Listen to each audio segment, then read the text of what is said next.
There is a word that has been echoing through the corridors of eternity since before the foundations of this world were laid, and that word is yours. It has your name written upon it. It carries your exact shape, your exact dimension, your exact color and fragrance and weight. It was spoken into existence by the infinite intelligence that breathed life into your nostrils, and it has been traveling toward you through time and space since the very moment your soul was first imagined in the mind of God. Florence Scovel Shinn knew this. She walked in this.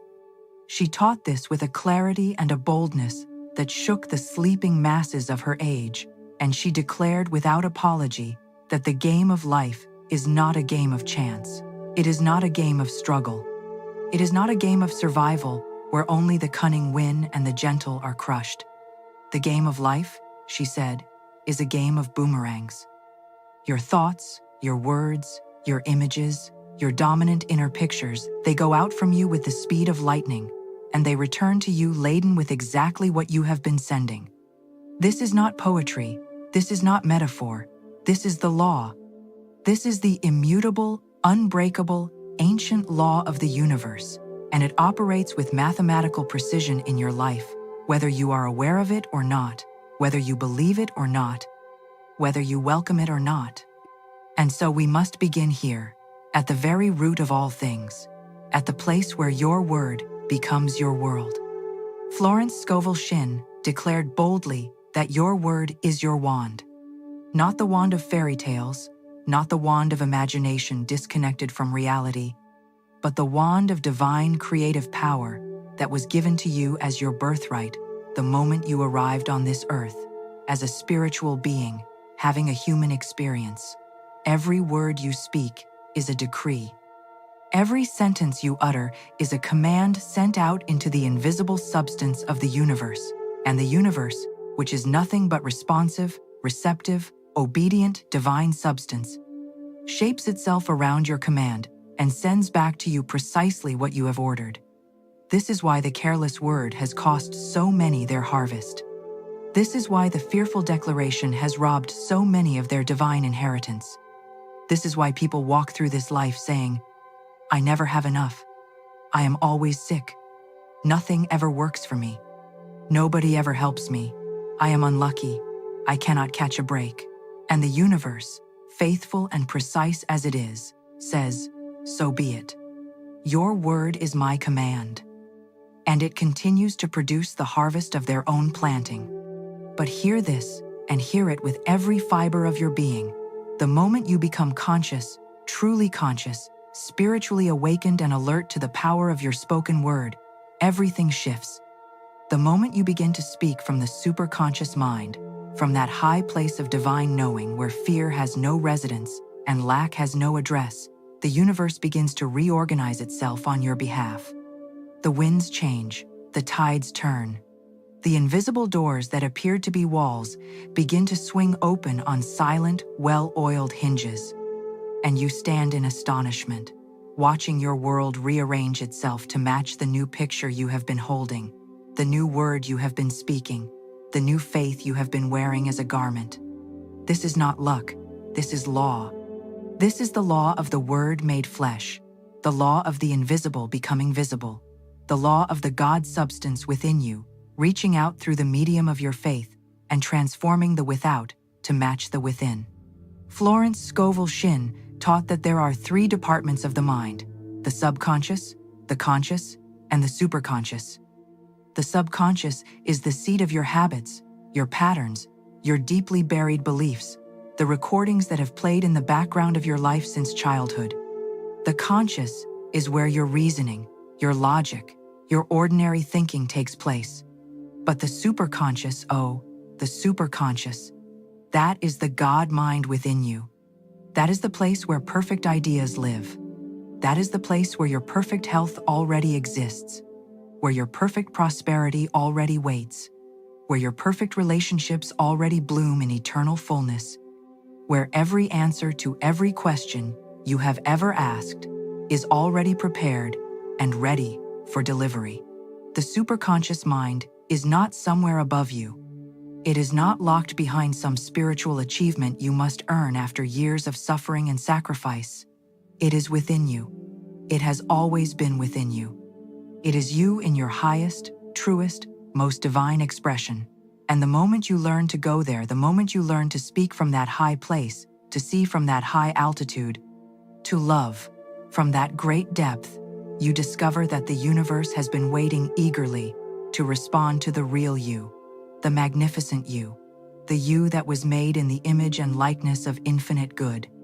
Now let us speak plainly about faith, because faith is the currency of the kingdom. Faith is not hope. This distinction is everything, and too many people have confused these two things, and therefore remained in the waiting room of their good, when their good was already prepared and ready at the front door. Hope says, I wish it would happen. I believe it might happen. I am doing my best to believe it will happen. But faith, real faith, the faith that Florence Scovel Shinn spoke of, the faith that moves the unmovable and brings the invisible into the visible, real faith says, it is already done. It is already mine. I thank God for it now, before I see it with my physical eyes, before it touches my physical hands, before it appears on the screen of my physical world. Real faith is the substance of things hoped for, the evidence of things not seen, and it is active. It is vibrant. It is bold. It is the faith of a person who has already taken delivery of their good in the invisible realm, and who knows with absolute certainty that the visible must follow. This is what the metaphysicians knew. This is what the great teachers of spiritual law understood. The invisible always precedes the visible. The cause always precedes the effect. The inner always creates the outer. You do not change your circumstances by fighting your circumstances.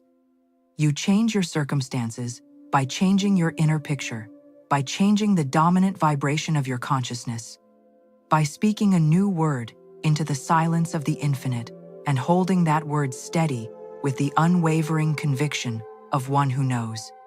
Florence Scovel Shinn put it this way: intuition is a spiritual faculty and does not explain, but simply points the way.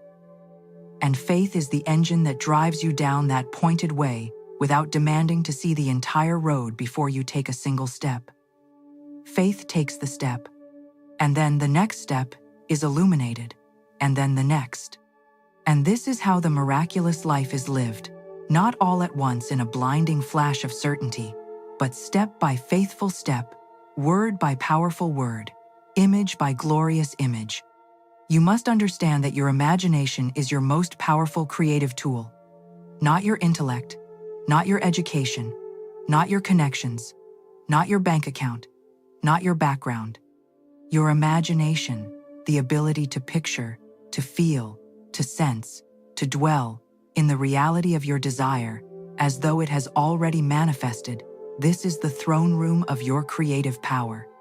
Neville Goddard walked alongside the teachings of Scovel Shinn in this understanding, and both pointed to the same eternal truth: that the world you experience is nothing but your imagination, pushed outward and hardened into form.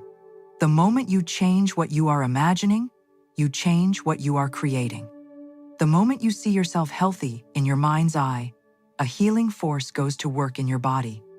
The moment you see yourself prosperous in your mind's eye, a wealth-attracting frequency goes out from you into the field of infinite possibility and begins arranging circumstances, opening doors, attracting people, creating opportunities that your reasoning mind could never have engineered on its own. This is why Florence Scovel Shinn said with such conviction, I have a wonderful work in a wonderful way. I give wonderful service for wonderful pay. That affirmation was not merely a pleasant saying. It was a mold. It was a decree cast in the invisible substance of the universe.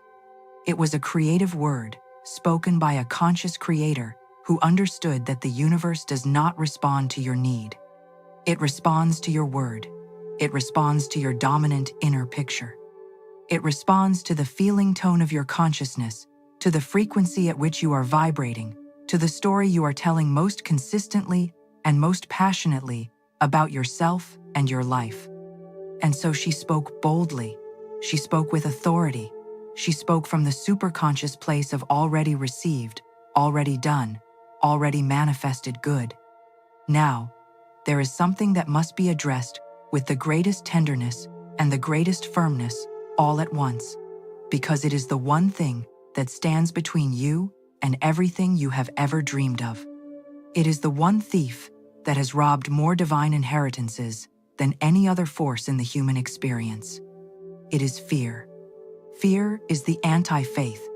Fear is faith turned inside out, faith in the wrong direction, faith in the reality and permanence and power of lack, limitation, sickness, failure, rejection, and loss.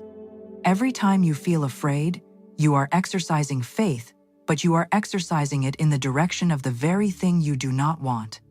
You are declaring with the force of your feeling, I believe this bad thing is real. I believe it has power over me.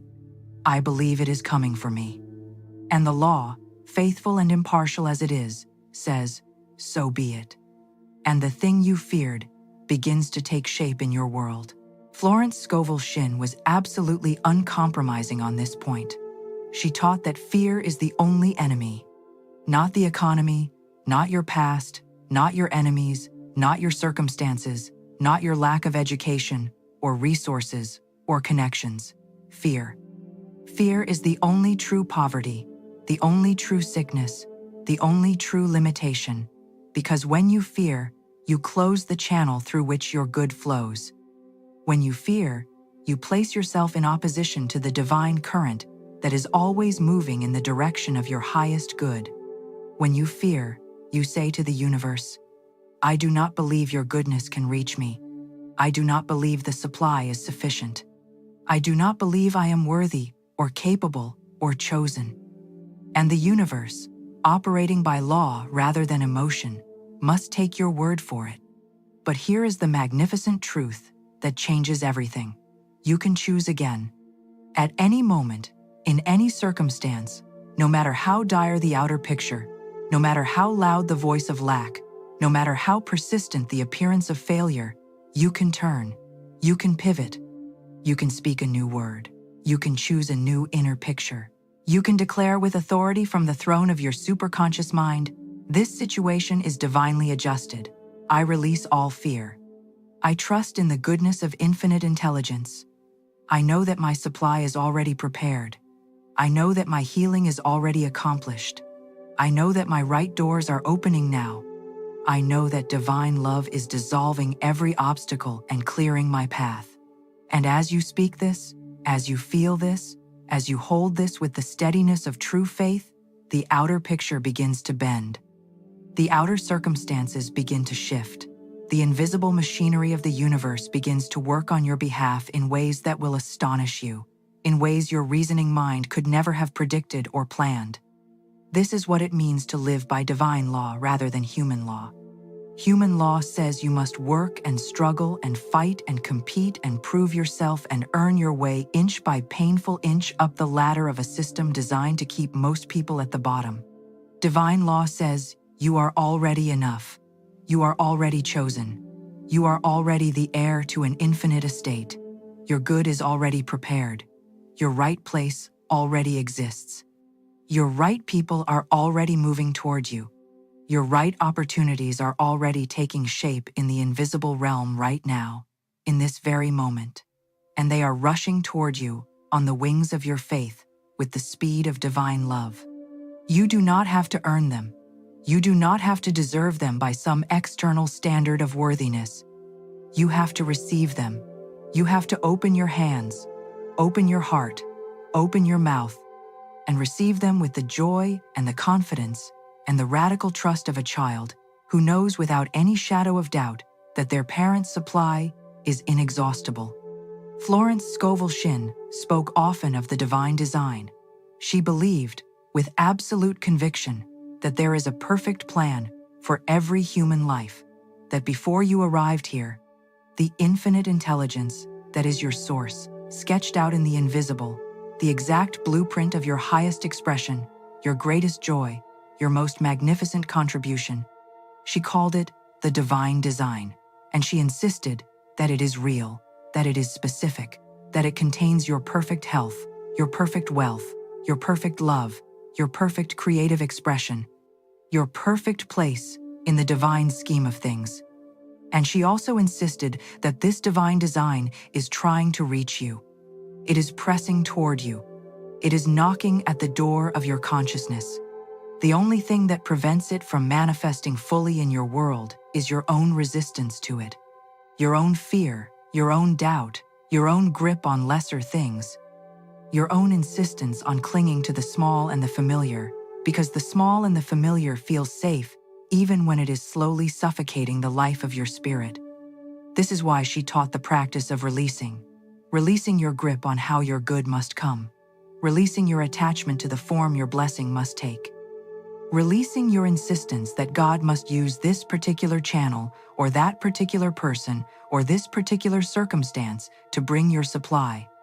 Because God, infinite intelligence, divine love, the great creative force of the universe, whatever name you choose to give to the source of all good, is not limited to your channels.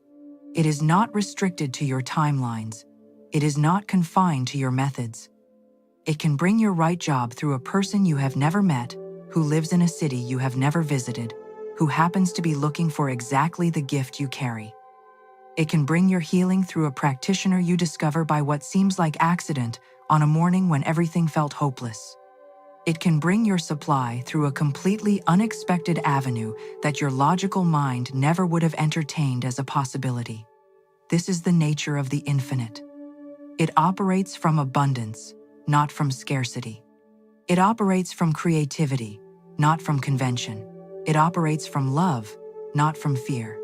And when you release your grip and let it work, when you stop trying to manage and control every detail of the delivery and simply hold the faith that the delivery is certain and trust the source to choose the method, miracles happen, not occasionally, consistently, predictably, as reliably as the sunrise.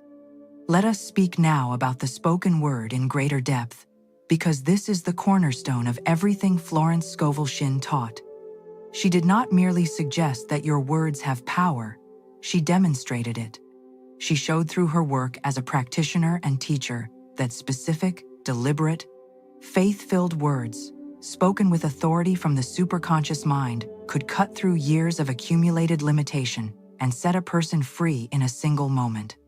She showed that a right word, spoken at the right time, in the right consciousness, could dissolve a debt, heal a body, restore a relationship, open a door, attract a blessing, and change the entire trajectory of a life. Not because the words themselves were magical incantations divorced from the consciousness behind them, but because words spoken from true faith are the most powerful creative force available to a human being. They carry the authority of the divine. They carry the conviction of the superconscious. They carry the vibration of the already manifested, and they go out into the responsive universe and begin immediately to build their likeness in form. This is why your daily declarations matter so enormously. This is why what you say to yourself in the quiet of the morning, in the middle of the night, when fear visits, in the middle of the challenge, when everything looks impossible, this is why it matters more than any external strategy, more than any plan, more than any course of action. Because the external follows the internal. The world follows the word. The form follows the thought. And when you begin each day with a deliberate, conscious, faith-filled declaration of your divine rights, your divine supply, your divine health, your divine wisdom and guidance, when you make this a practice, a discipline, a spiritual habit, as regular and non-negotiable as breathing, your life cannot remain the same. It is impossible for the outer world to remain unchanged when the inner world has been transformed. The law does not permit it.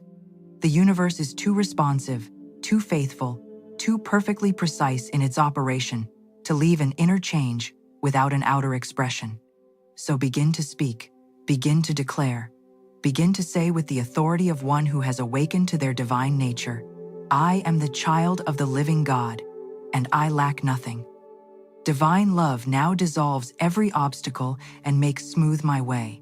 My supply is unlimited, and it comes from God through unexpected channels. My body is a perfect idea in the mind of God, and it is manifesting its perfection now. My right place is seeking me, and I am guided there by divine love. I release all fear, and I trust completely in the infinite goodness of God. Everything I need is already prepared. Everything I desire is already on its way. Every door that belongs to me is already opening. Every person who is meant to bless me is already being guided to me. I am aligned with the divine current of my good. I receive it now with gratitude and joy. Say these things, feel these things, mean these things, return to these things every time the outer world tempts you to believe a smaller story. Florence Scovel Shinn called this holding the vision. She said you must hold the vision with the persistence of one who knows they are right, with the joy of one who has already seen the end from the beginning, with the gratitude of one who has already received the gift and is simply waiting for the wrapping paper to be removed. This is the spiritual posture of the conscious manifester. This is the stance of the one who has learned to live by divine law rather than by appearances. And it is a posture you can choose right now, in this moment, regardless of what your outer world currently looks like. Because here is the truth that the fearful mind refuses to believe but the faithful heart already knows. Your circumstances are not the truth about you. They are the echo of what you have been thinking and speaking and believing in the past.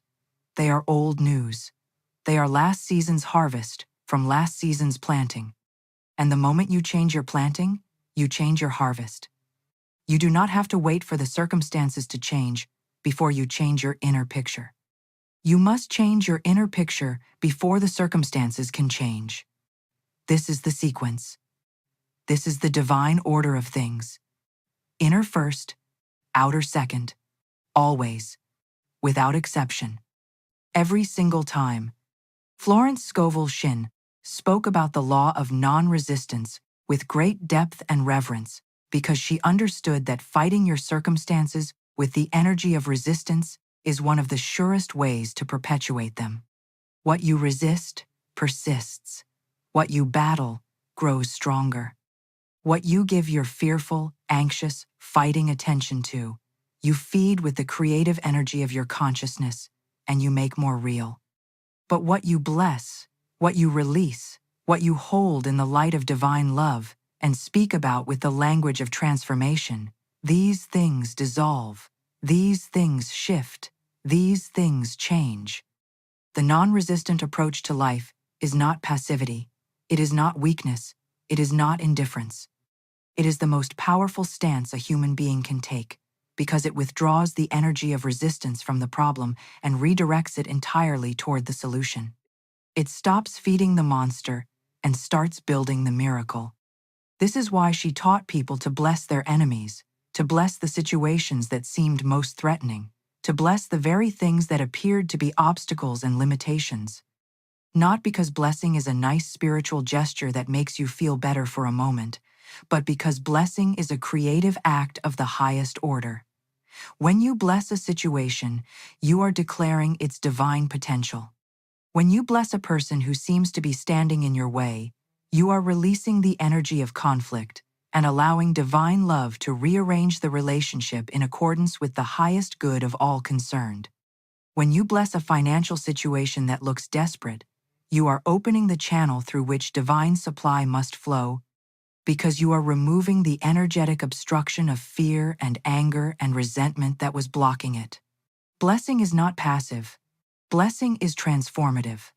Blessing is the most active spiritual work you can do.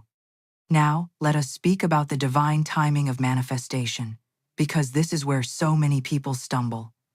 They speak their word, they hold their vision, they practice their faith, and then they wait. And then they keep waiting. And then the waiting turns to doubt, and the doubt turns to resignation. And they say, I tried that, and it did not work. But Florence Scovel Shinn was clear. There is a divine timing to every manifestation, and your job is not to manage that timing, but to trust it. Your job is not to figure out how long it should take, or what the steps should be, or which door should open first. Your job is to know with the unshakable knowing of your superconscious mind that what God has promised, God will perform, that what has been spoken in faith will be fulfilled in form, that the seed of your word, planted in the soil of your faith, will sprout and grow and bear fruit at exactly the right moment, in exactly the right way, for exactly the right reasons. And your job while you wait is not passive resignation but active trust, active gratitude, active joyful expectation, acting as if, moving in the direction of your vision, taking the inspired action that your intuition points you toward, living in the consciousness of the already received. This is the principle she called acting as if, not acting dishonestly, not pretending in a way that is disconnected from your inner reality, but choosing to behave, to speak, to carry yourself, to make decisions from the consciousness of your good already manifested. When you act as if you are already the prosperous person you know yourself to be in the divine design, you are not lying to yourself. You are aligning yourself with the truth. You are standing in the reality of the invisible before it has appeared in the visible. You are declaring by your behavior and your attitude and your choices that you believe your word more than you believe the appearance. And this is the act of faith that releases the miracle. This is the step over the water that causes the water to hold. Consider the great stories of demonstration that Florence Scovel Shinn cited throughout her teachings. The woman who needed money and was told by her practitioner to go buy new gloves because acting from prosperity consciousness rather than poverty consciousness was the key that would unlock the flow of supply. And she went, in her faith, and she bought the gloves, and the money came from an unexpected source, exactly as needed. These were not coincidences. These were the law in operation.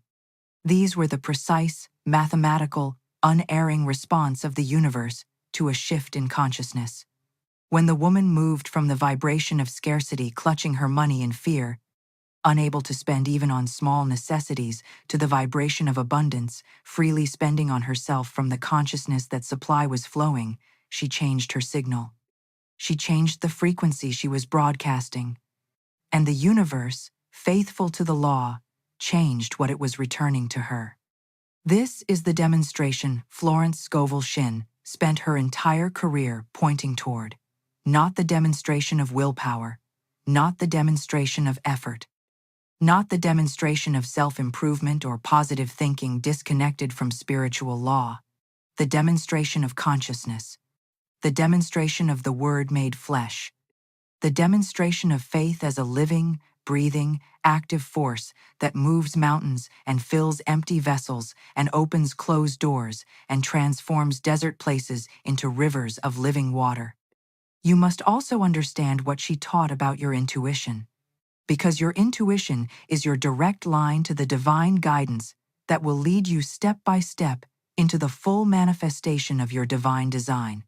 Florence Scovel Shinn called it your hunch, your divine hint, your moment of knowing that comes not from your reasoning mind, but from the deep well of your superconscious awareness. And she was absolute in her teaching that you must follow it. Not analyze it, not debate it, not run it by a committee of fearful voices in your head. Follow it. Act on it quickly. Trust it completely. Because your intuition is God's way of giving you the next right instruction, the next right turn, the next right door to walk through. And every time you honor it, every time you follow the divine hint with immediate, cheerful, trusting obedience, you deepen your connection to the source of all guidance, and you accelerate the manifestation of your good. But when you argue with it, when you rationalize past it, when you let the voice of fear or reason or other people's opinions drown it out, you delay your demonstration. You slow the arrival of your good. You make the path longer and more winding than it needs to be. Not because God is punishing you, but because you are refusing the guidance that would have shortened the journey. The path to your divine design is already clear and mapped and lit. Your intuition is the lantern. Follow it. Now there is something deeply important that must be said about the nature of your divine inheritance, because so many people have been taught, in ways both overt and subtle, that they are not worthy of great good. They have been taught that suffering is spiritual, that sacrifice is holy, that poverty is humble, that abundance is suspicious, that prosperity is the reward of the greedy, and that a truly spiritual person wants little and expects less. Florence Scovel Shinn swept this poisonous teaching off the table with the authority of one who knew the truth and refused to apologize for knowing it. She declared without hesitation that poverty is a sin, not in the sense of moral failure, but in the sense of falling short of the divine standard. God, infinite intelligence, the source of all good, is not poor. Creation itself is a demonstration of lavish, overflowing, magnificent, generous, unstoppable abundance. Look at the flowers in the field. Look at the stars in the sky. Look at the grains of sand. Look at the cells in a single leaf. Abundance is the fundamental nature of the universe. Scarcity is a lie, an illusion, a program installed by fear, perpetuated by the closed mind, maintained by the careless word and the fearful thought. You were not created for poverty. You were not created for sickness. You were not created for loneliness and rejection and failure and barely enough.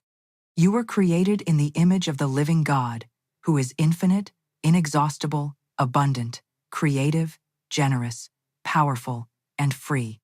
And your divine birthright is to express that image fully and completely in every area of your life. Health is your birthright. Prosperity is your birthright. Love is your birthright. Creative expression is your birthright. Guidance and wisdom and perfect ideas and right relationships and open doors, these are all your birthright. Not rewards to be earned. Not gifts for the specially selected. Your natural inheritance as a child of the Most High God. The only question is whether you will accept your inheritance or continue to refuse it by speaking the language of scarcity, by holding the images of limitation, by agreeing with the testimony of lack, by allowing the voices of the world to convince you that less is all you were meant for. But today, the invitation is before you. You can accept your inheritance now. You can say yes to the fullness of your divine design now.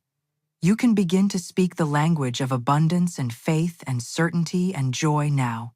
Not when things get better, not when the outer picture changes.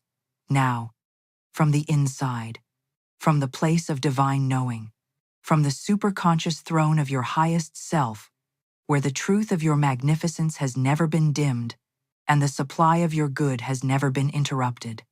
Florence Scovel Shinn also taught with great emphasis about the law of love, and this law must be woven into everything else, because all the affirmations, and all the faith, and all the right words spoken without love are, as Paul said, as sounding brass and tinkling cymbal. Love is the great conductor of all divine substance. Love is the lubricant of all divine law. Love is the frequency on which all of your good travels to you. When you are in the vibration of love, you are in alignment with the source. When you are broadcasting love, you are attracting love in return. When you hold love for every person in your life, even those who have seemed to work against you, even those who have wronged you, even those who have closed doors and withheld opportunities and spoken badly about you, when you hold them in love, you are releasing them from the role they played in your limitation. You are cutting the cords that tied your good to their behavior. You are declaring your independence from the need for any particular person's cooperation for your good to flow. This is one of the most liberating truths Florence Scovel Shinn ever spoke. Your good does not depend on any person. It does not depend on whether this employer hires you, whether this investor funds you, whether this person loves you back, whether this authority figure approves of you. Your good comes from God, from infinite intelligence, from the inexhaustible source of all supply. And God can reach you through 10,000 channels. God can open doors through the most unexpected and unimaginable people and circumstances. And when you are in the consciousness of love rather than the consciousness of fear or resentment or need, you make yourself completely available to all of them. You become magnetic. You become a walking, breathing, radiating center of divine attraction. And life, which had perhaps seemed to flow away from you before, begins to flow abundantly toward you. This is why she taught people to release their apparent enemies with blessings. This is why she instructed her students to speak with love about the people and situations they most feared. Not as an emotional exercise in false positivity, but as a precise spiritual technology for clearing the channel, for removing the energetic blocks, for allowing the divine current to move freely and bring the good that was already prepared. Every ounce of resentment you release is an ounce of supply that can now flow to you. Every bit of fear you surrender is a door that can now open. Every critical thought you replace with a loving one is a wall that comes down and a path that is cleared. And let us speak now about what Florence Scovel Shinn called the divine selection, because this is crucial to your liberation. She taught that God's plan for you is always better than your plan for yourself. Always. Without exception.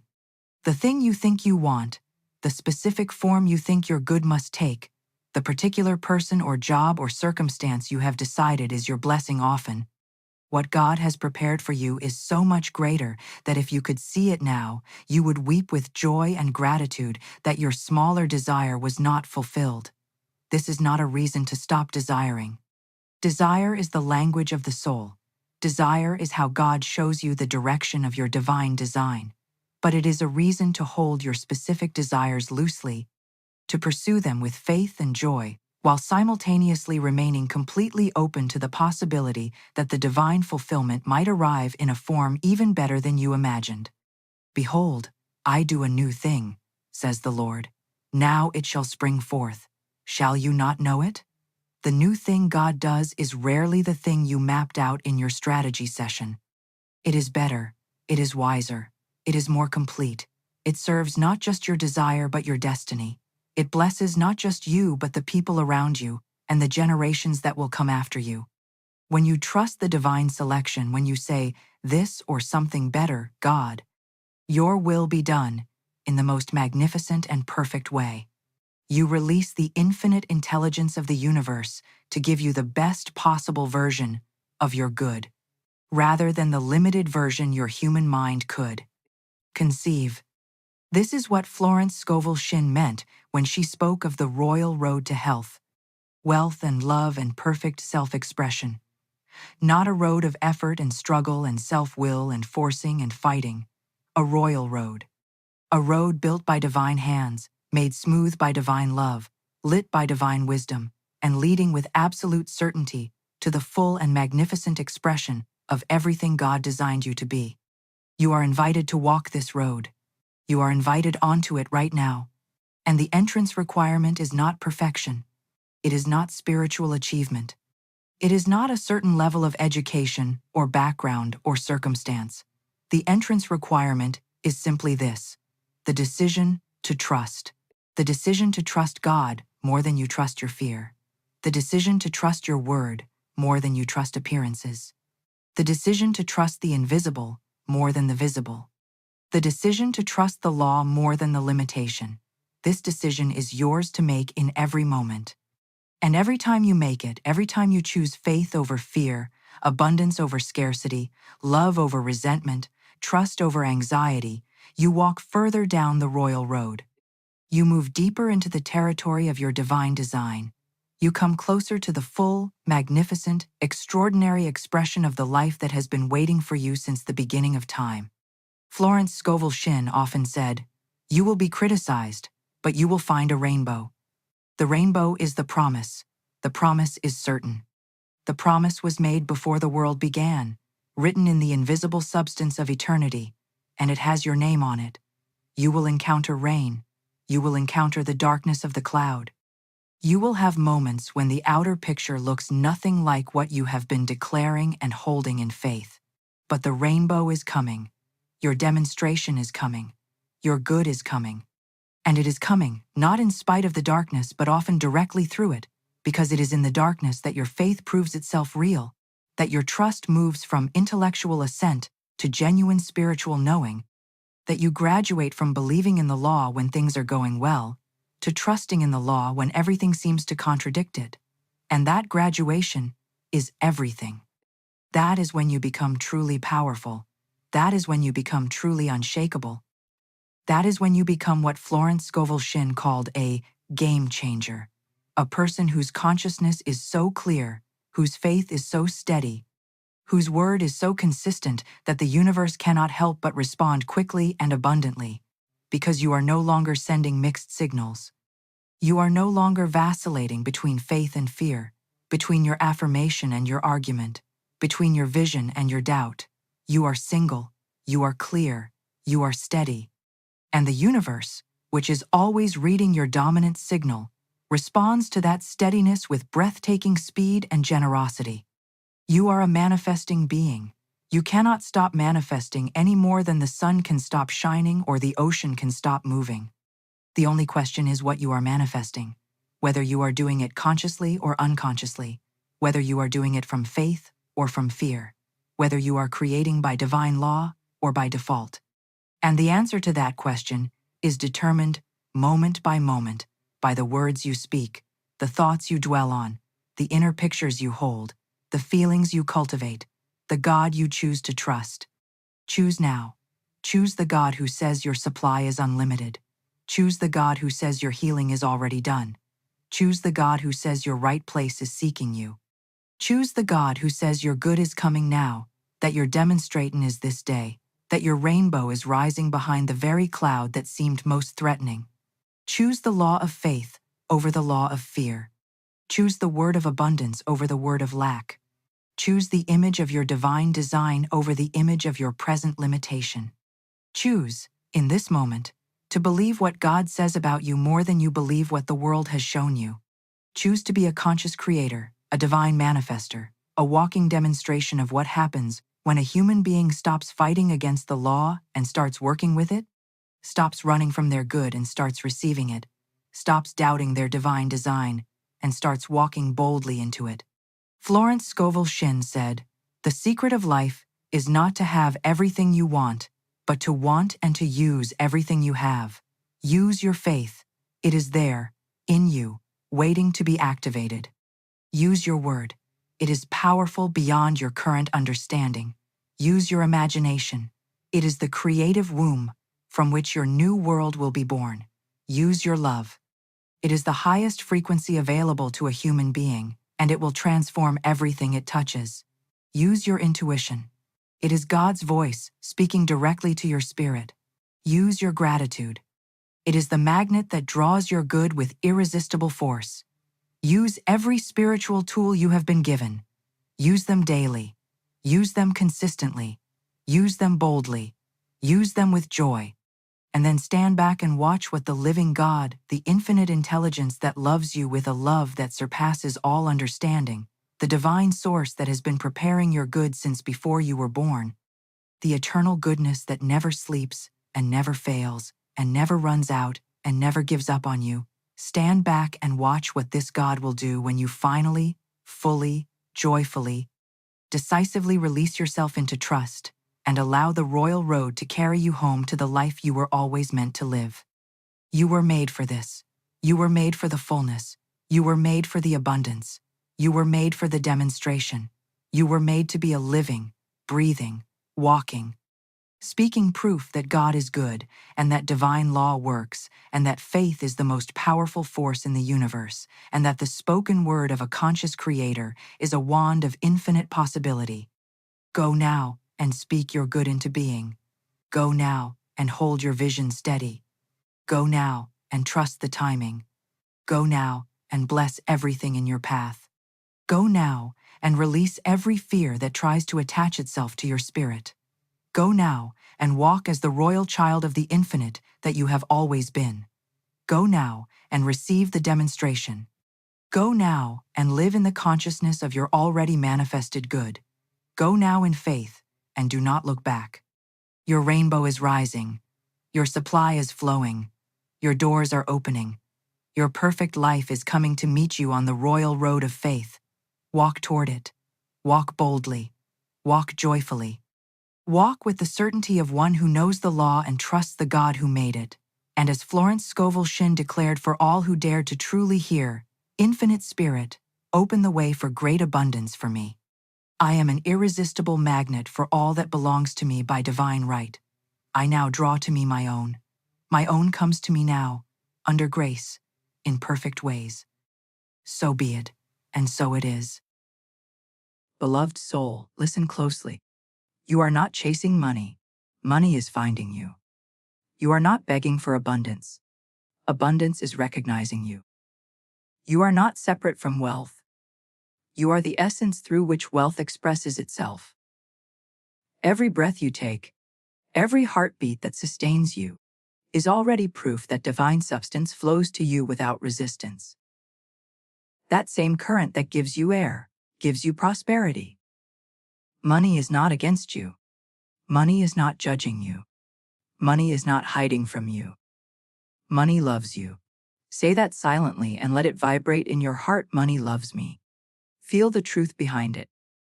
Not as a wish, but as a revelation. For centuries, humanity has been taught to fear money, to chase it with anxiety, or to reject it with guilt.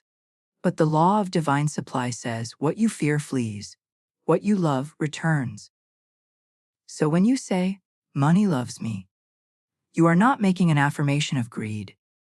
You are making an affirmation of harmony. You are healing the wound between spirit and substance. You are remembering that God does not withhold wealth. The mind does. Every thought of lack is a shadow. Every thought of gratitude is light. You are called to walk in the light of prosperity, for prosperity is not something you earn. It is something you align with. The divine substance of the universe responds instantly to love. And when you love money as divine energy, it begins to recognize your voice. Money is alive, conscious, responsive. It listens to the tone of your emotions. It follows the melody of your beliefs. When you say, money loves me, you awaken it. You tell it, I am no longer afraid of you. I no longer worship you. I no longer worship you. I honor you. And money, relieved to be loved again, begins to return home to you. You are not here to serve money. You are here to let money serve the good within you. Every dollar that passes through your hands carries vibration. If your vibration is gratitude, it multiplies. If your vibration is fear, it dissolves. So bless it. Bless every bill, every coin, every digital number that represents it. Whisper to it, you are holy energy. You are love in circulation. You are divine supply in motion. Say with me softly, I am a magnet for divine prosperity. Money loves me. Opportunities recognize me. I am guided by infinite intelligence. Let these words melt into your consciousness. In the divine order of the universe, money is never scarce. It is infinite. Like air. It flows where it is welcomed. It flows where it is honored. It flows where it is trusted. You were never meant to struggle for it. You were meant to receive it through peace. When you try to chase it, it runs. When you rest in the knowing that you are already provided for, it begins to follow your peace. Money loves peaceful people. Money loves givers. Money loves those who bless it when it comes and bless it when it goes. For it knows it will always return. Beloved, begin to speak to it as your friend. Money, I love you for what you allow me to create. I love you for helping me bless others. I love you for the freedom you bring to my days and the comfort you bring to my family. I release all guilt for desiring you, for desiring comfort, for desiring ease. I am worthy of abundant support. I am worthy of peace. The universe is not testing you. It is responding to you. The moment you release shame around money, divine law begins to correct your experience. The doors that once seemed locked begin to open. Ideas begin to sparkle in your mind. People begin to appear who say, I was just thinking of you. That is money responding to your energy. That is divine love expressing itself as financial ease. Repeat this truth until it becomes part of your breath. Money loves me. I am worthy of wealth. I am safe with wealth. I am guided by divine supply. Money is not the goal. love is. But love always brings its gifts. And money is one of them. When you learn to see money not as an enemy, but as an instrument of love, you rise into spiritual maturity. You stop asking for pennies and begin receiving rivers. You stop worrying about tomorrow and begin living as though heaven already supports you. Because it does. Remember this: every time you spend, you are circulating divine energy. Every time you receive, you are completing the circle of abundance. It is not about how much, it is about how freely it flows. The miser blocks the stream, the grateful giver multiplies it. So release, bless, and affirm: the more I give, the more I receive. The more I love, the more money loves me. Let these words sink deep. Money loves me. Wealth is drawn to me. Prosperity recognizes me. I am one with the rich substance of the universe. Pause for a breath and feel it. You are in the vibration of abundance now. Not because you forced it, but because you remembered it. Money is not something you chase, dear one. It is something you attract through alignment. When you remember your divine identity, money finds its way to you effortlessly, joyfully, peacefully. And so it is. And it always will be. Everything you desire already exists in vibration. Before it becomes money in your account, it exists as energy in your field. Before it becomes opportunity in your hand, it is a thought in your heart. Nothing comes from outside you. Everything flows through you. That is the divine law of vibration. You are not attracting things by chance, you are tuning into them by frequency. The universe is a grand orchestra, and you are both the musician and the melody. When you vibrate lack, you hear echoes of need. When you vibrate gratitude, you hear the music of abundance. Money is vibration. It feels. It senses the frequency of your emotions. When you say, I am ready to receive, the universe asks, do you feel ready? Because words are not enough. Feeling is the real prayer. Say it now and mean it. I am open. I am ready. I am receptive to divine supply. Let the vibration move through your body like light. Many people ask, why do I affirm and see no change? The answer is vibration. You cannot speak abundance while vibrating fear. You cannot affirm wealth while vibrating worry. The two cannot dance together. You must become what you wish to receive. That is the secret. You must feel wealthy before wealth arrives. You must feel safe before safety manifests. You must feel loved before love appears. Because vibration is creation. Repeat softly. I now vibrate to the frequency of abundance. I now align with the rhythm of divine prosperity. Money loves my vibration because it feels peace when it enters my field. When you are calm, money flows. When you are anxious, it hesitates. Because anxiety speaks the language of doubt, and doubt repels divine order. Peace speaks the language of trust, and trust magnetizes miracles. Look around you. The trees are not struggling to grow. The rivers are not begging to flow. They simply stay in harmony with their divine pattern. You too have a pattern of wealth. A divine design that cannot be erased, only forgotten. And every time you affirm, money loves me, you are remembering your true pattern. Vibration is not something you force, it is something you allow. It is not about repeating words until you are tired. It is about letting those words sink deep enough that they change your emotional tone. When your tone changes, your life rearranges. Say this with a slow heart: I am calm. I am safe. I am wealthy. Money feels peace when it is with me. I am a sanctuary for divine supply. That is the vibration of receiving. The universe does not send wealth through struggle. It sends it through resonance. When you feel rich in gratitude, life finds ways to match it. A door opens and opportunity calls. A client says yes, a bill gets paid unexpectedly. That is not luck. That is vibration obeying divine law. The law of vibration says, you can only receive what you match. So stop trying to chase and start trying to feel. Stop trying to control and start trying to allow. The act of receiving is sacred. It is not passive. It is spiritual action, the action of surrender. When you say, I am ready to receive, you are telling the universe, I trust you.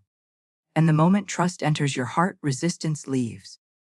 Repeat it again. I trust the divine process. I trust the divine timing. I trust that what is mine will never miss me. I trust that money finds joy in my presence. You do not have to force it. You do not have to earn it.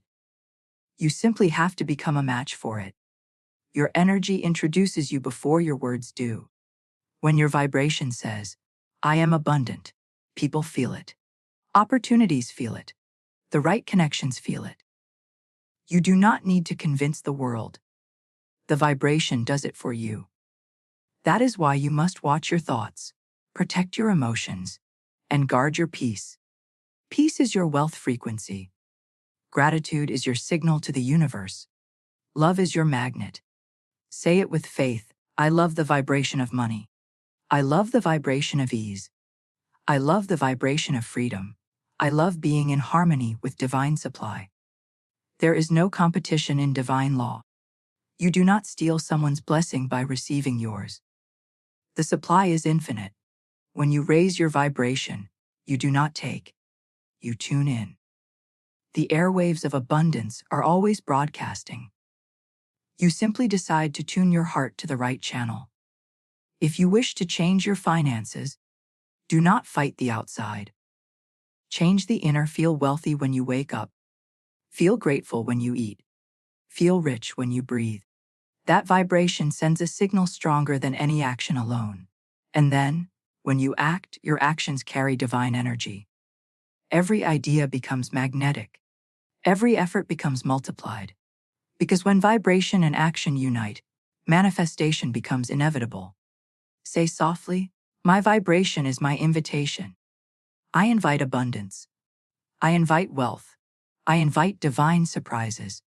And so the universe responds. It never ignores a calm, trusting heart. It always moves toward the one who vibrates love. Money loves that vibration. Money recognizes it instantly, because money itself is love in form. When you love money without fear, it becomes loyal to you. When you appreciate money without worship, it serves you faithfully. Breathe and whisper again. My money loves me. Together we serve divine good. My vibration is rich. My soul is abundant. My life is overflowing. Stay in that frequency. Let it hum beneath your breath as you go about your day. You are no longer waiting for abundance. You are radiating it. You are no longer asking for proof. You are becoming the proof. You are the evidence of divine prosperity in motion. Money feels your peace. Money feels your gratitude. Money feels your faith. And because it feels loved, it loves you back. And so it is. And so it continues. Forever and ever. Under grace and in perfect harmony. Beloved, before money flows freely, the heart must be healed. Before prosperity arrives, guilt must be dissolved. Before wealth stays, fear must leave. For money does not live in numbers, it lives in belief. And if belief says, I am unworthy, then even a fortune will fade. But if belief says, I am one with divine supply, then even a dollar will multiply.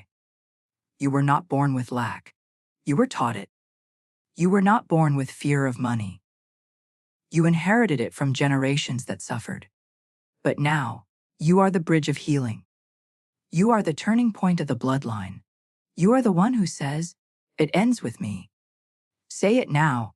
I release all false beliefs about money. I release fear, guilt, shame, and unworthiness. I am healed by divine truth. There was a time when you were told that wanting more was wrong. That wealth was selfish. That comfort was sin. But hear me now, God is not glorified by your struggle. The divine does not celebrate your worry. The universe rejoices when you prosper in peace. Every time you feel guilty for desiring wealth, remember, it is not greed, it is divine expansion. You are not stealing from the poor when you prosper. You are showing them what's possible when faith is stronger than fear. Say softly, I am allowed to be wealthy. I am allowed to be supported. I am allowed to receive. Money is not the root of evil. Fear is. Money is not corruption. It is creation. It becomes what you are. If your heart is pure, your wealth will bless. If your mind is kind, your riches will heal. So heal the mind that says, I can't afford this. Heal the voice that whispers, it's too hard. Heal the memory that says, people like me never make it. Every time you say those words, you create walls. But every time you affirm truth, you open gates. The universe cannot pass through fear, but it can flow through faith. Repeat softly, I am worthy of abundance. I am safe with wealth. I am healed from all scarcity beliefs.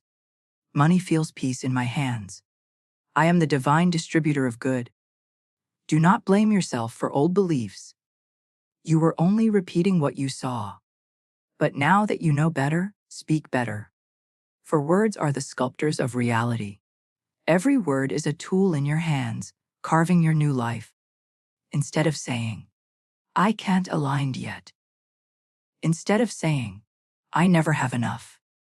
Say, I am expanding into more. Instead of saying, money is hard to earn. Say, money flows to me easily and joyfully. The mind learns by repetition, and so does the heart. So repeat these sacred words until they replace the old ones completely. Money loves me. I love money.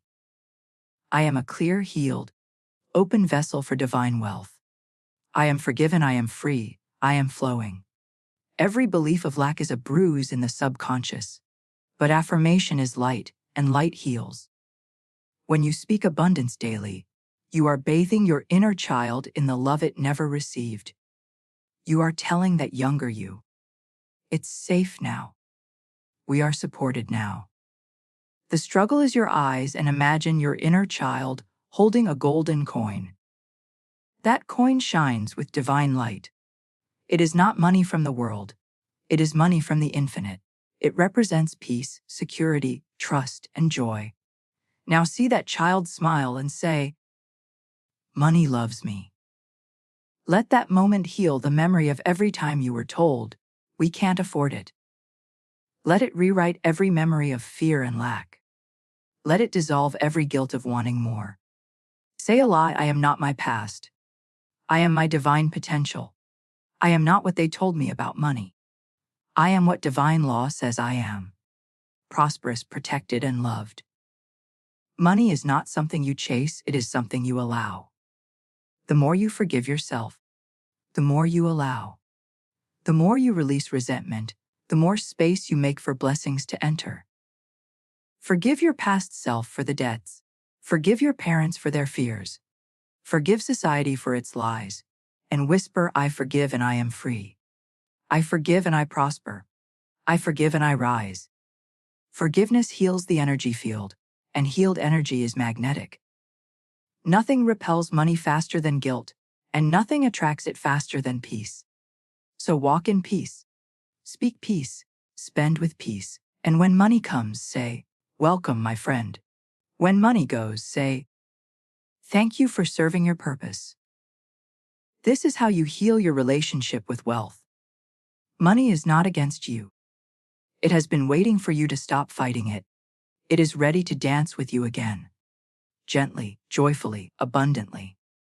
Breathe deeply now and repeat, I am healed. I am whole. I am wealthy in thought, word, and feeling. I am the living expression of divine abundance. When you heal your beliefs, you heal your vibration. When you heal your vibration, you heal your finances. When you heal your finances, you heal generations.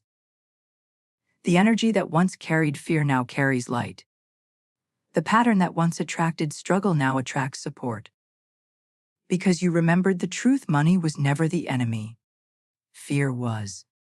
Now that you are healed, fear no longer lives here. Only peace, only divine prosperity remain. Say one last time with conviction, money loves me. because I love truth. Money stays with me because I stay in peace. Money blesses me because I bless it. I am healed, whole, and one with infinite supply. And so it is. Under grace, in perfect timing, forever and always. Money is not meant to be stored in fear. It is meant to move in faith. It is the river of divine substance, not the pond of possession. When you cling to money with worry, it stagnates. When you release it with trust, it circulates. Circulation is creation. Giving is growing. Blessing is multiplying. The divine law says, whatever you send out returns to you, multiplied and magnified. When you give love, love returns. When you give peace, peace expands. When you give money with joy, it comes back with blessings attached.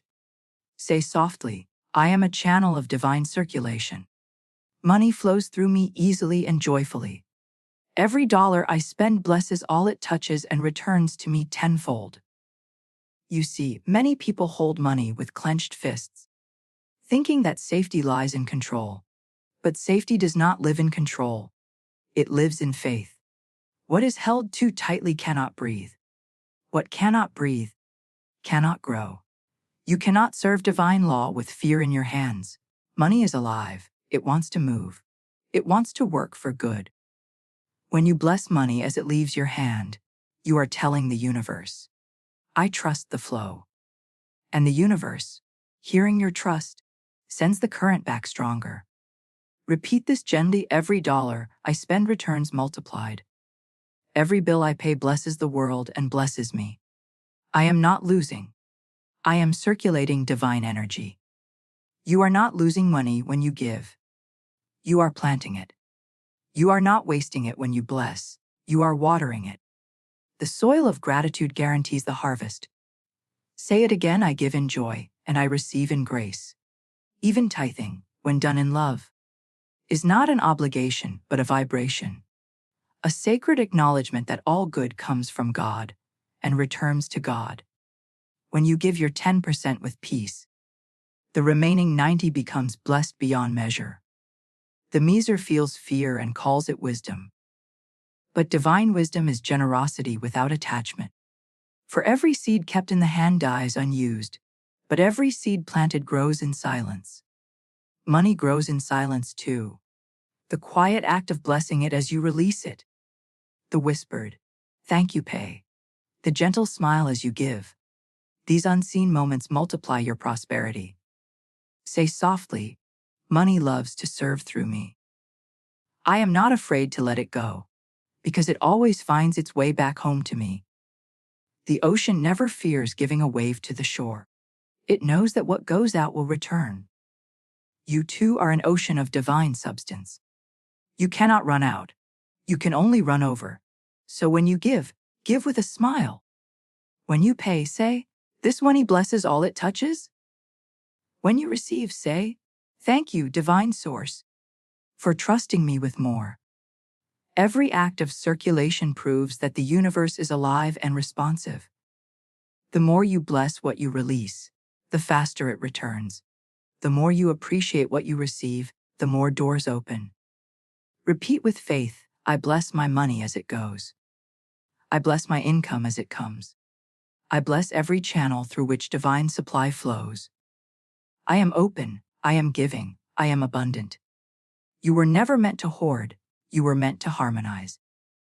When you stop fearing lack, the divine law stops testing you with it. Money begins to trust you because you trust it. You stop clinging and start circulating. And circulation is life. Look at the body, the blood must flow or the organs wither.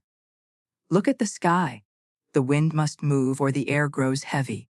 Look at the heart, love must give or it aches. So too with money, it must move to stay alive. The divine order is circulation.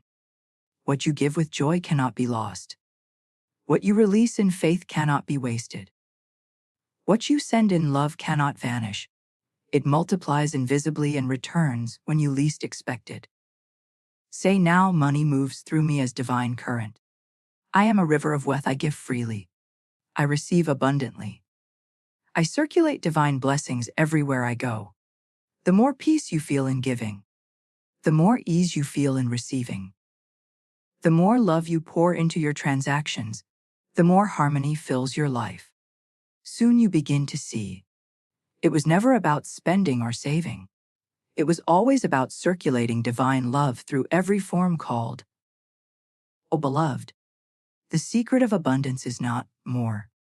It is flow. Let it flow through you without fear. Let it flow from you without worry. And the universe will ensure it flows back to you without limit. Money is a mirror of your belief. If you believe giving weakens you, it will. If you believe giving strengthens you, it will. So choose strength. Choose joy. Choose faith. Say with a calm heart, I am a divine distributor of good. Money flows in. Money flows out, always in perfect rhythm. I live in the infinite flow of divine wealth. Every time you give, you expand the universe. Every time you bless, you open new channels. Every time you release, you rise higher in trust. You are not spending. You are sending love on assignment.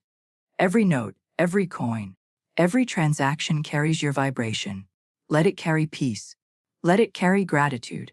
Let it carry divine confidence. Then, and when it returns, it brings companions, unexpected income, new ideas, kind people, open opportunities. All this comes because you chose to circulate instead of control. Say softly, money loves to move through me. I am safe to give. I am safe to receive.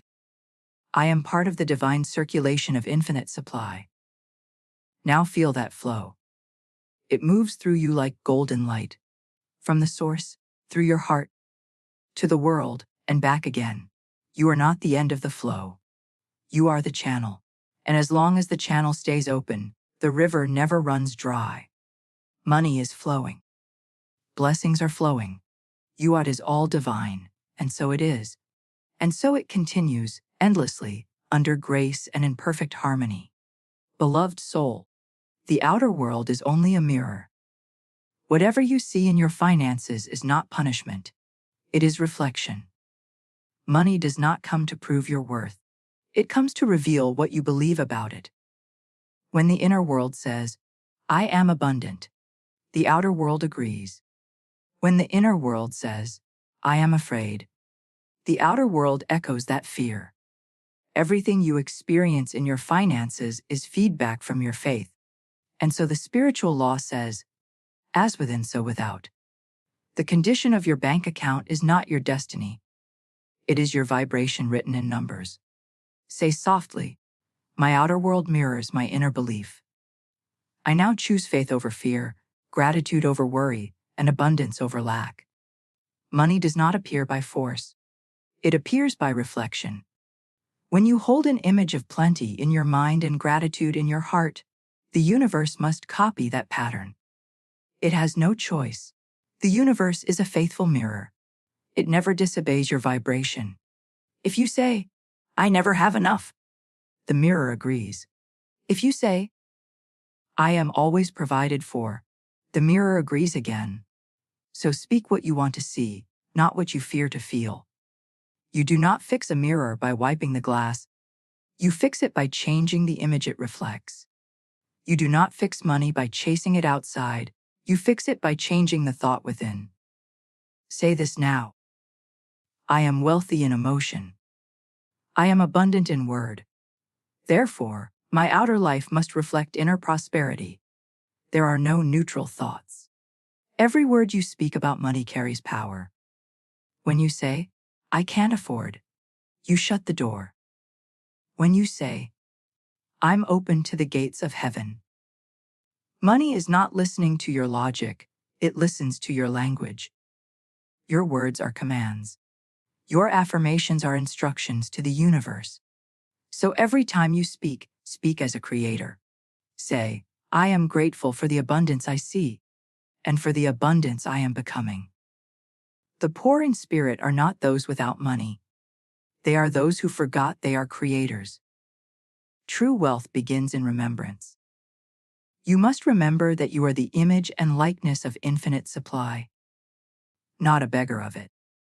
You are not waiting for blessings. Blessings are waiting for your belief. You are not running toward wealth.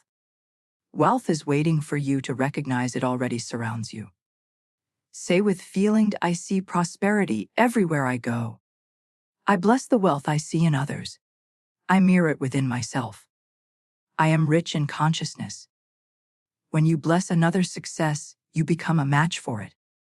When you envy it, you block it. Blessing is a mirror cleaner. It clears your reflection so that your own good can find you. Money mirrors your emotional home. If peace lives within you, peace lives within your finances. If gratitude fills your heart, opportunities will fill your days. If fear dominates your thinking, lack will visit until you release it. But do not be afraid of these reflections. They are not punishment. They are guidance. They are the universe saying, here is where you forgot your truth.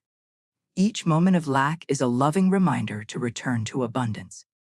Say now, I am always provided for. The universe never forgets me. I am the reflection of divine wealth in motion. Your thoughts are magnets. Your emotions are mirrors. Together they shape the image called your life. That is why daily affirmation is sacred practice. It polishes the mirror of the mind. It replaces the dust of doubt with the shine of faith. Each morning you can choose to look into your mirror and declare, today I see wealth everywhere. Today I radiate abundance. Today I magnetize opportunities. Today I receive divine surprises. Soon, the mirror begins to respond. The right people appear. And the perfect timing unfolds. And you realize it was never luck. It was reflection. When you worry, your reflection darkens. When you trust, it brightens. When you love, it glows. Money follows light. Always say softly, I am light. I am love. I am peace. I am prosperity. Money recognizes my light and mirrors it back to me as abundance. The truth is simple. You do not earn prosperity. You remember it. You do not chase money. You become its mirror. You do not fight for supply. You align with divine reflection. Each time you choose faith, you polish the mirror. Each time you bless instead of complain, you brighten the reflection. Each time you give thanks for what you have, you magnify what's coming. Let gratitude be your daily glass cleaner. Let love be your reflection. Let divine truth be your frame. And then watch your outer life transform quietly, beautifully, naturally. Not because you forced it, but because you reflected it. Say again, my inner world is rich. My thoughts are abundant. My words are prosperous. My life reflects divine opulence. Money mirrors my peace. And when doubt tries to whisper, look into your inner mirror and say, I see light. I see abundance. I see enough. I am enough. The mirror of wealth is never broken. It only waits for you to see clearly again. And the moment you do, divine order restores everything that was lost. So stand tall, breathe deeply, and affirms, I am the reflection of divine abundance. Money flows toward my peace. Prosperity mirrors my gratitude. My reality now matches my faith. And so it is. And so it continues in perfect reflection, under grace and in divine light. There is a holy sound that calls money home, and that sound is silence. Not the silence of emptiness, but the silence of certainty. It is the silence that whispers, it is already done. In that stillness, everything rearranges. In that peace, every delay dissolves. For when the heart is quiet, divine order speaks. Beloved, manifestation does not happen through noise. It happens through knowing. You do not need to shout your affirmations. You need to feel them. You do not need to chase opportunities. You need to allow them. Because the universe hears energy, not volume. And the most powerful energy in creation is peace. Say softly, I am still. I am calm. I am safe. Money finds me in peace. Prosperity is drawn to my silence. The world will tell you to hustle. The world will tell you to run faster, work longer, shout louder. But the spirit whispers, be still and know. For manifestation is not about motion. It is about alignment. When you rest in faith, you attract through vibration. When you force in fear, you repel through tension. Peace is not laziness. Peace is the highest frequency of creation. Every great manifestation is conceived in stillness. The seed grows underground before it breaks through the soil. The butterfly forms in silence before it spreads its wings. And so it is with your wealth. It is forming now in unseen places, waiting for your calm acceptance to bring it forth. Say quietly, I trust divine timing. I do not chase, I attract. I do not beg, I receive. I do not worry, I know. Silence is the sacred womb of manifestation. It is where ideas are born, where guidance arrives, where miracles organize themselves in divine order. When you stop doubting, the universe stops delaying. Every anxious thought sends confusion into your field. Every peaceful breath restores divine rhythm. So breathe deeply now and let the silence do the work. Money does not respond to panic, it responds to peace. It does not move toward noise, it moves toward calm. Because calm energy says, I already have it. And that is the vibration that creates. Say with gentle authority, I already have enough. I already am enough. I am grateful for my wealth now. Money loves my calm. Prosperity flows through my peace. When you sit in silence, you begin to hear divine ideas. They are the quiet nudges that say, call this person, or try this path, or sometimes, do nothing yet. The guidance of spirit is never frantic. It is always peaceful. And the golden silence is where that guidance becomes audible. The noise of the world says, work harder. The voice of spirit says, trust deeper. The noise says, there's not enough. The voice says, I will supply all your needs. The voice says, you're behind. The voice says, you are right on time. Repeat with faith, I am right on time. I am in divine flow. I am guided in every step. I manifest through peace, not pressure. When you dwell in the golden silence, money begins to come in unexpected ways. Checks arrive without asking. Opportunities appear without chasing. People say, I thought of you for this. This is divine order moving quietly in your favor. It happens not because you shouted, not because you frusted, not because you forced, but because you aligned. Beloved, silence is magnetic. It tells the universe, I believe. It tells money, you are safe with me. It tells God, your timing is perfect. In this stillness, you are one with divine intelligence. You are no longer seeking answers. You are the answer. You are no longer asking for signs. You are the sign. Say with love, I am the embodiment of divine abundance. I manifest with ease. I manifest through peace. My silence is my superpower. Let go of urgency. Urgency is fear disguised as motivation. The universe does not respond to fear, it waits for faith. And faith is always calm. The moment you stop doubting, your manifestation begins. The moment you stop worrying, money starts moving. The moment you rest, the universe works. The golden silence is not of God. It is full of infinite supply, infinite wisdom, infinite love. And from that silence, miracles emerge naturally. Gracefully, say gently, I live in peace. I walk in trust. I rest in abundance. I know that all is well, and all will continue to be well. You are not behind. You are not forgotten. You are not unseen. You are held by divine timing. You are guided by divine intelligence.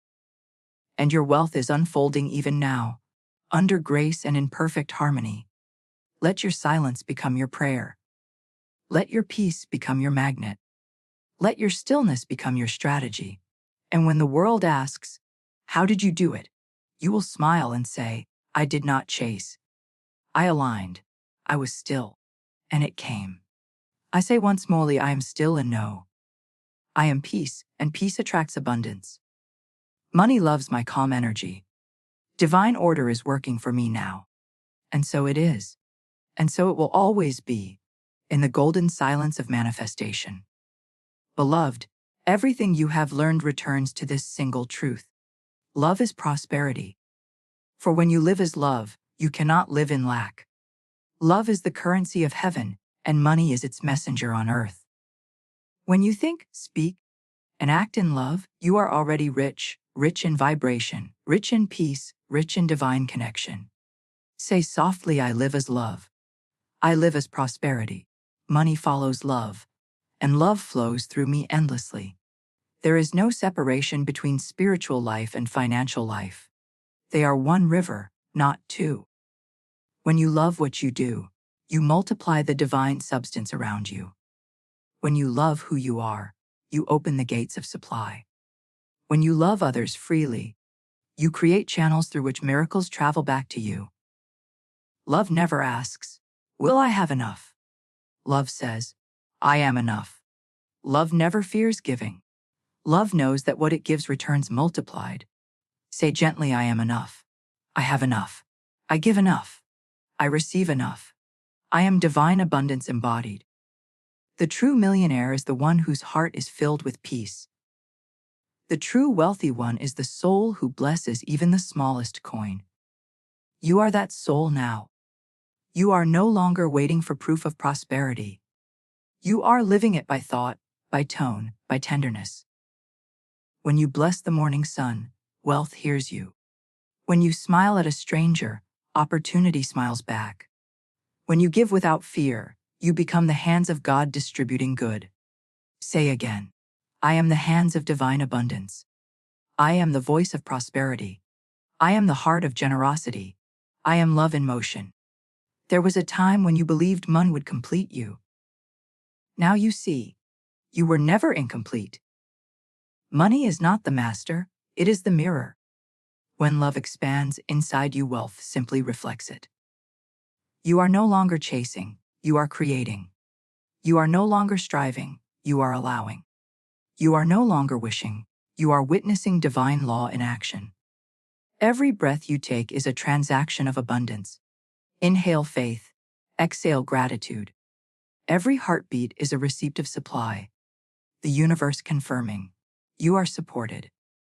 Say quietly, with every breath I receive, with every breath I give, abundance circulates through me as life itself. You have learned the rhythm: receive, key bless. Key release, return. This is the eternal circulation of love. Money is only one instrument playing in that grand symphony. Peace is the melody. Gratitude is the harmony. Love is the conductor. And when you live this way, nothing can truly be taken from you. For what leaves your hand cannot leave your vibration. It will return through new forms, new channels, new grace.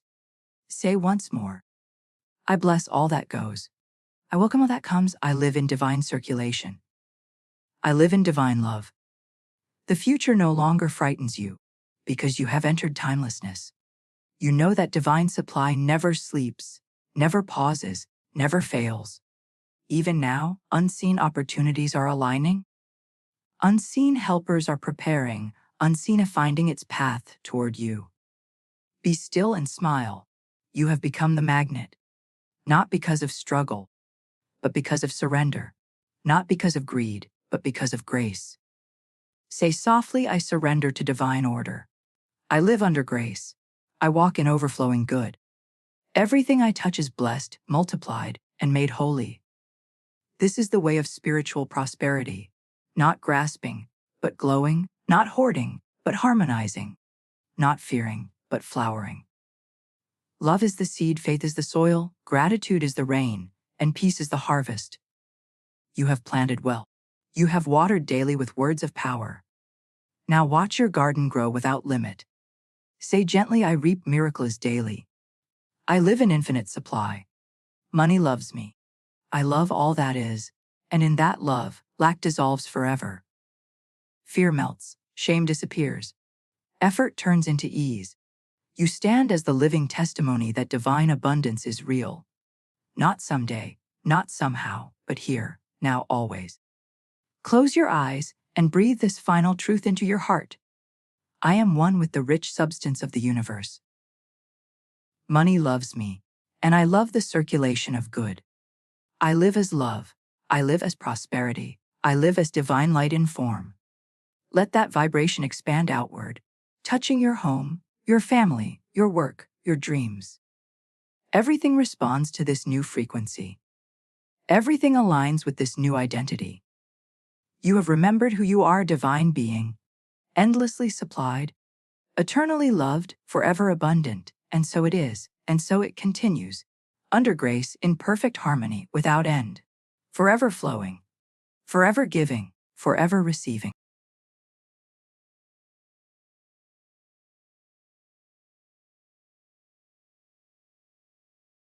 The spoken word carries the seed of manifestation. Every word we utter is a decree, a command issued to the unseen forces that shape our lives. When I say I am rich, the universe rearranges itself to make it true.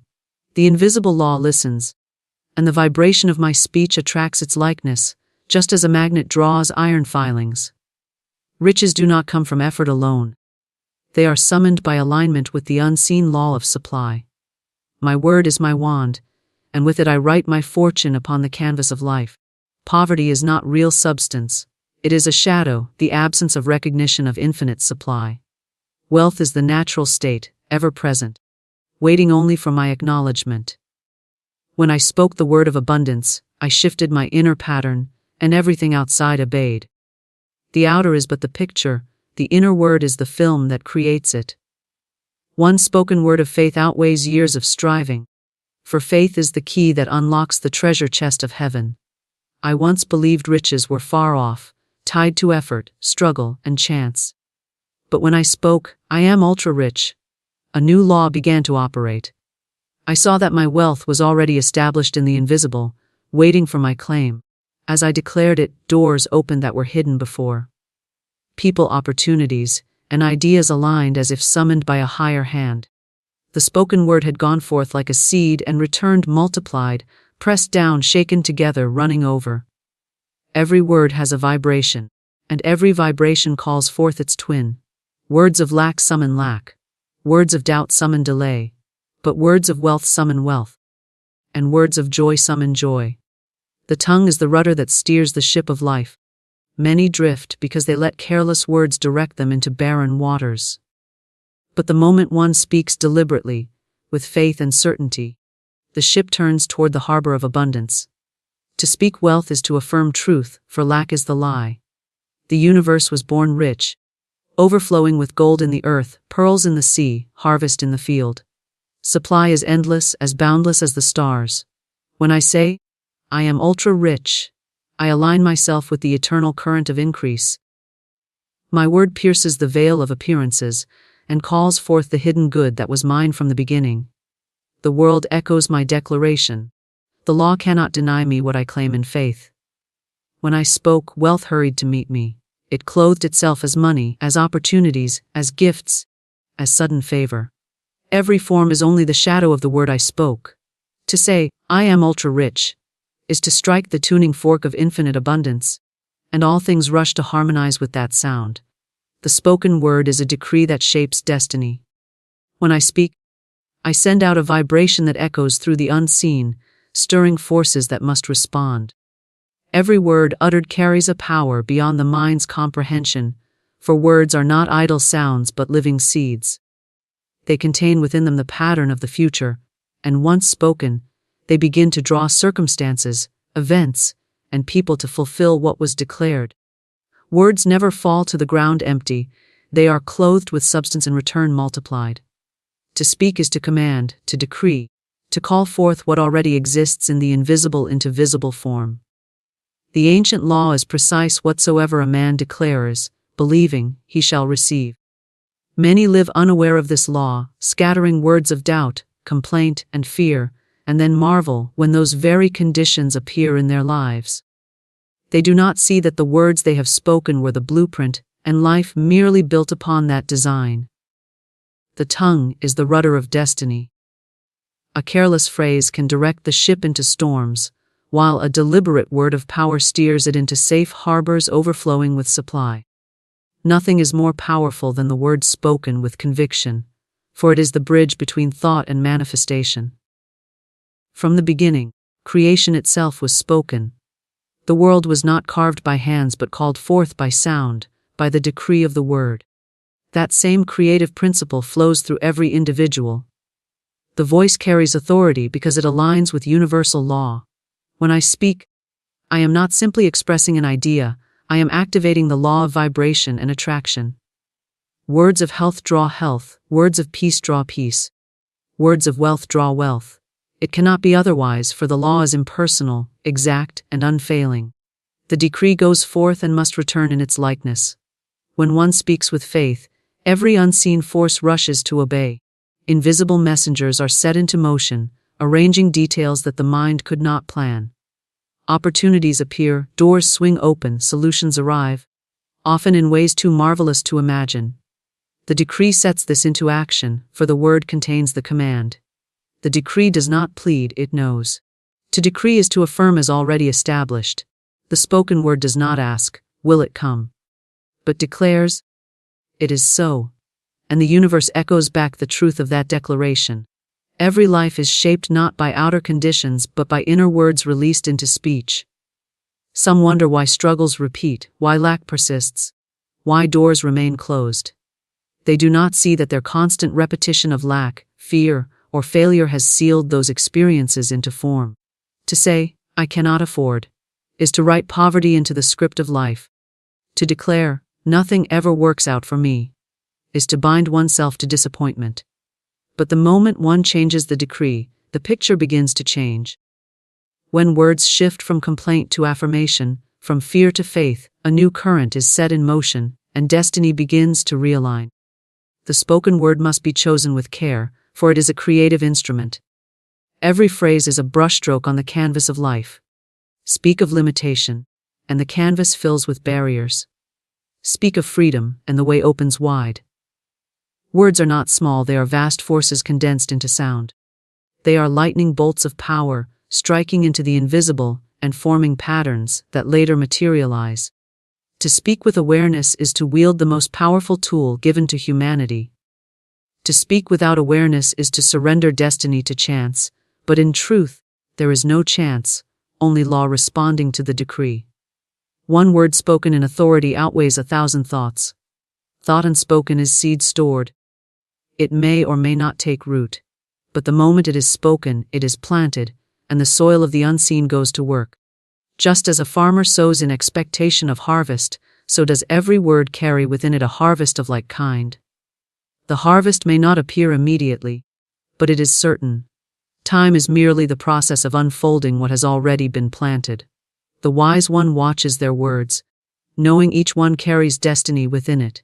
Speech is not to be used idly, for idle words are not idle in effect. They, too, go forth and create. The law knows no jest. To say even in play, words of destruction or loss is to plant seeds of the same. The soil of the unseen does not discriminate between serious and casual. It receives whatever is given. Therefore, to decree is to take responsibility for one's life, to recognize that no condition is stronger than the words spoken with authority. Outer facts may seem immovable, but the decree spoken in faith reshapes those facts into alignment with truth. When I decree, I claim dominion.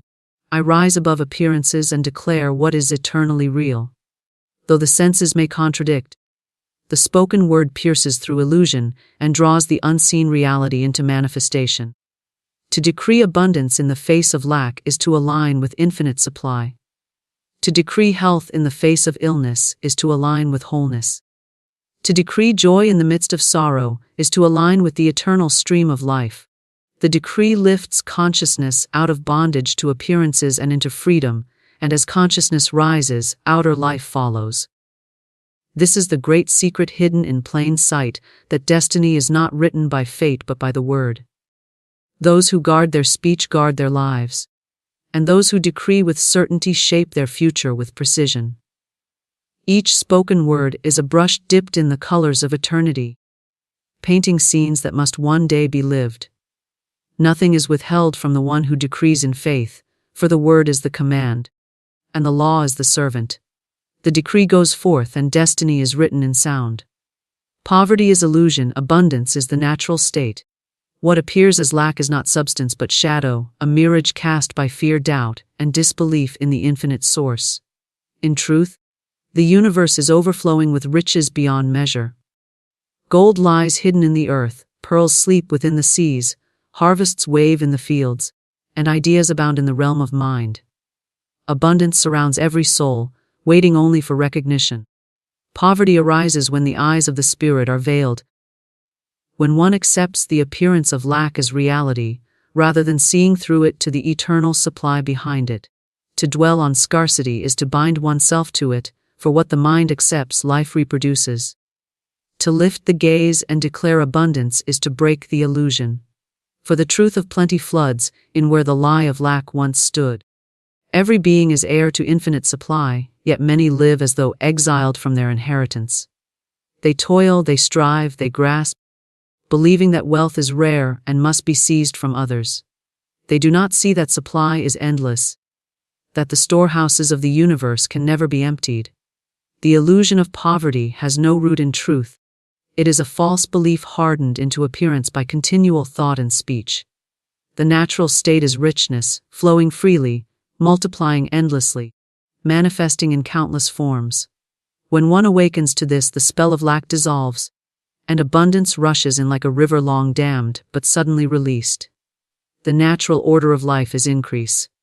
The seed in the ground pushes upward. The vine bears fruit, the tree multiplies its branches, the ocean teems with fish, the stars themselves are without number. Nature does not display lack. It displays overflow. To walk in harmony with life is to walk in abundance. Scarcity comes not from life but from false belief, from blocking the current with fear and doubt. When the inner belief changes, when one recognizes that abundance is not something to strive for but something to accept, the flow resumes. The universe is never poor. It is endlessly rich, and those who align with its truth draw riches without struggle. Poverty feeds on attention. The more one looks at it, the stronger it seems. To talk of lack, to dwell on insufficiency, to rehearse stories of not enough, is to give shadow the strength of substance. Yet it is a phantom, a veil, a fleeting mist. The moment the word of abundance is spoken in faith, the mist clears and supply appears. What once seemed scarce becomes plentiful. Opportunities arise where none were seen. Money comes in unexpected channels. The outer world rearranges itself, for it was never solid but malleable, responding always to the inner recognition of truth. The mind trained to see abundance sees it everywhere. The world becomes a storehouse of supply, every encounter a doorway, every situation a chance for increase. The one who sees through the illusion of poverty is no longer bound by outer appearances. A barren field becomes a harvest, for they know the soil is rich with potential. An empty hand becomes a hand of wealth, for they know ideas flow ceaselessly from the infinite. Abundance is never absent, it is only unrecognized. The recognition is the key that unlocks it. And once unlocked, it flows ceaselessly, for it was there all along. The belief in poverty is a habit passed from mind to mind, from generation to generation, but it has no foundation in truth. It is a tale repeated so often that it appears real, but like all illusions, it dissolves when exposed to the light of truth. The child plays freely, unburdened by fear of supply, for the child instinctively trusts the universe. Only later, taught by fearful voices, does the belief in lack take hold. But what has been learned can be unlearned. The mind can be renewed, and with renewal comes the restoration of abundance.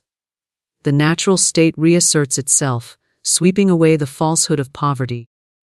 Life is a reflection of consciousness, and consciousness filled with lack produces want, while consciousness filled with plenty produces wealth. The world outside mirrors the world inside. To shift the inner vision from scarcity to abundance is to shift the entire experience of life. Outer riches flow naturally to the one who inwardly knows, I live in an abundant universe. I am provided for. Supply is endless and flows to me now.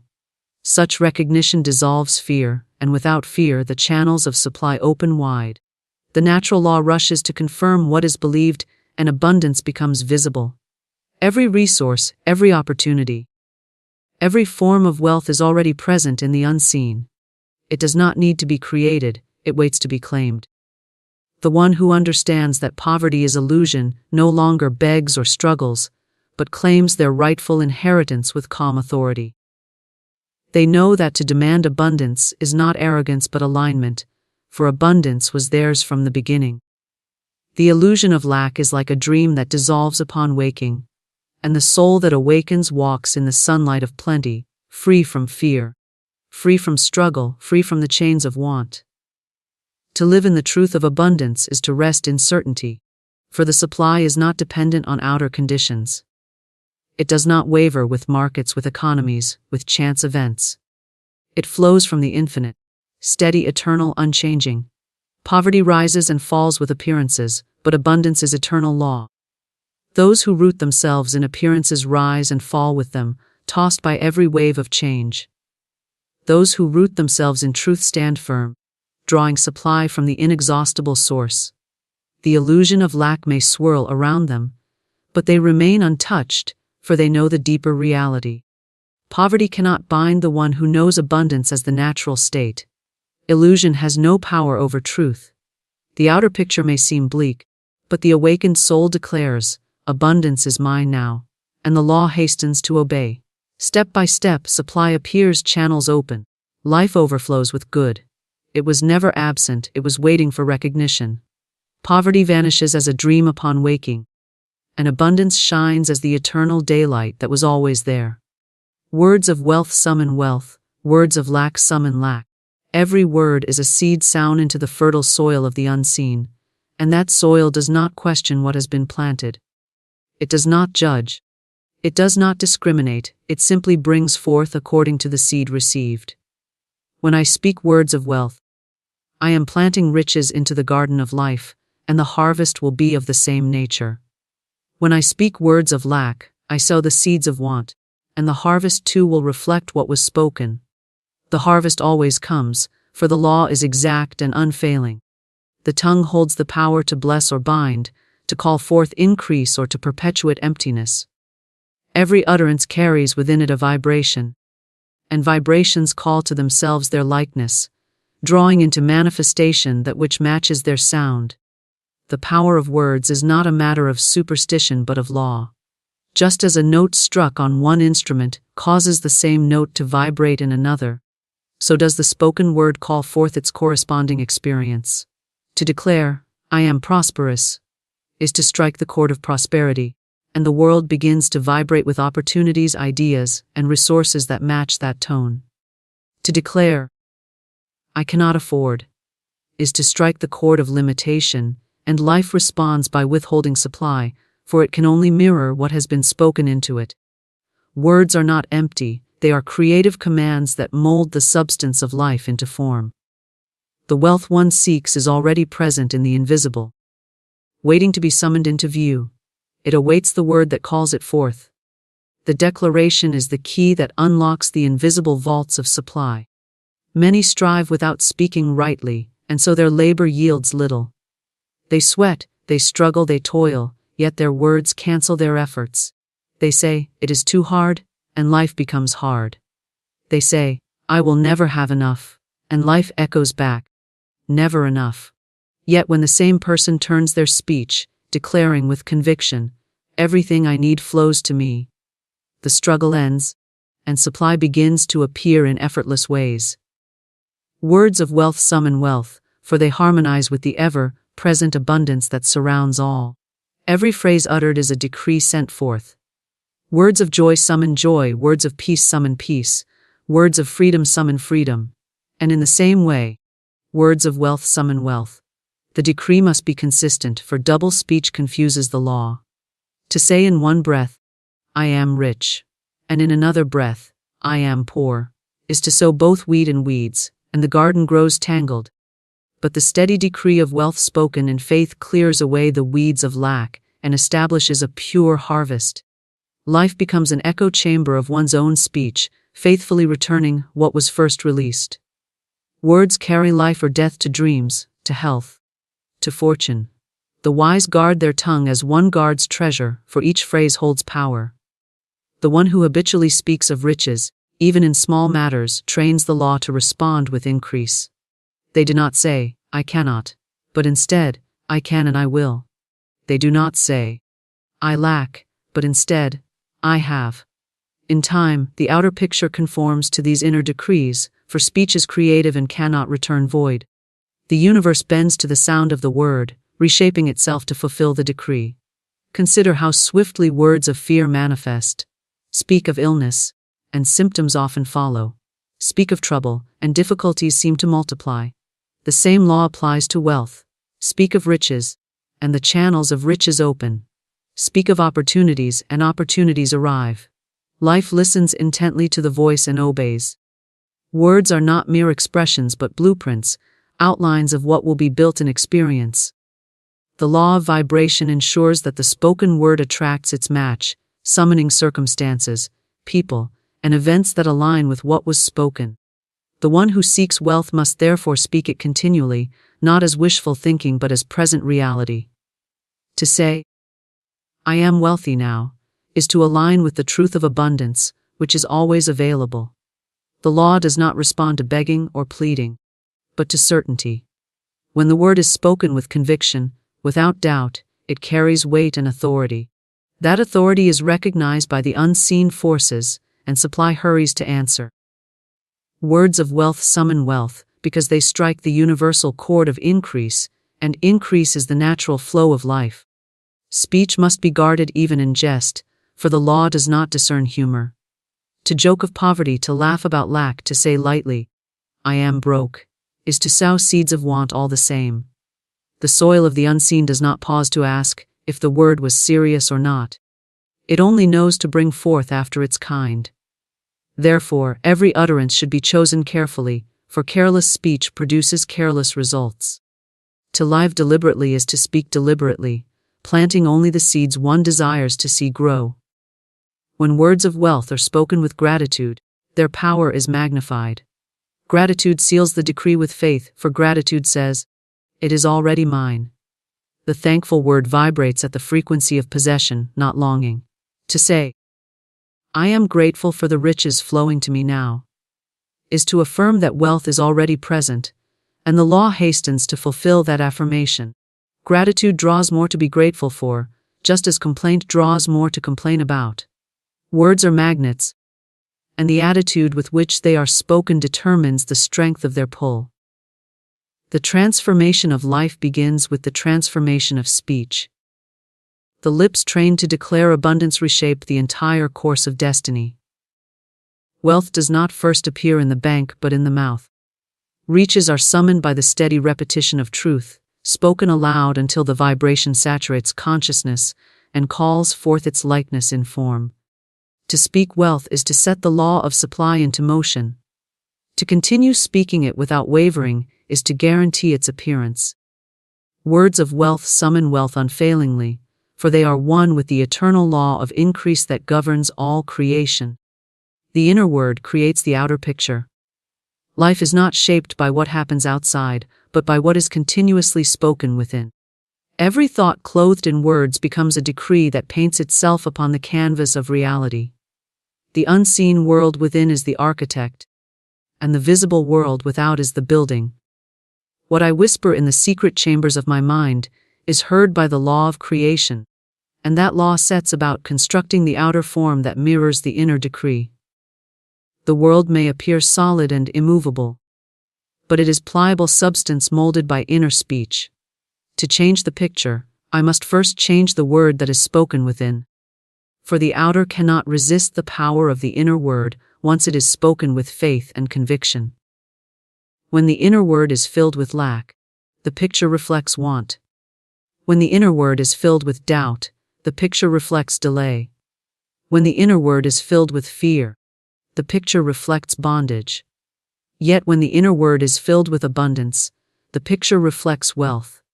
When the inner word is filled with faith, the picture reflects fulfillment. When the inner word is filled with joy, the picture reflects harmony. The inner word is the seed, and the outer picture is the harvest. The field of life does not question the seed, it simply reproduces what has been planted. To dwell on negative speech within is to sow weeds. To dwell on truth and abundance within is to sow flowers and fruits. The harvest is always faithful to the seed.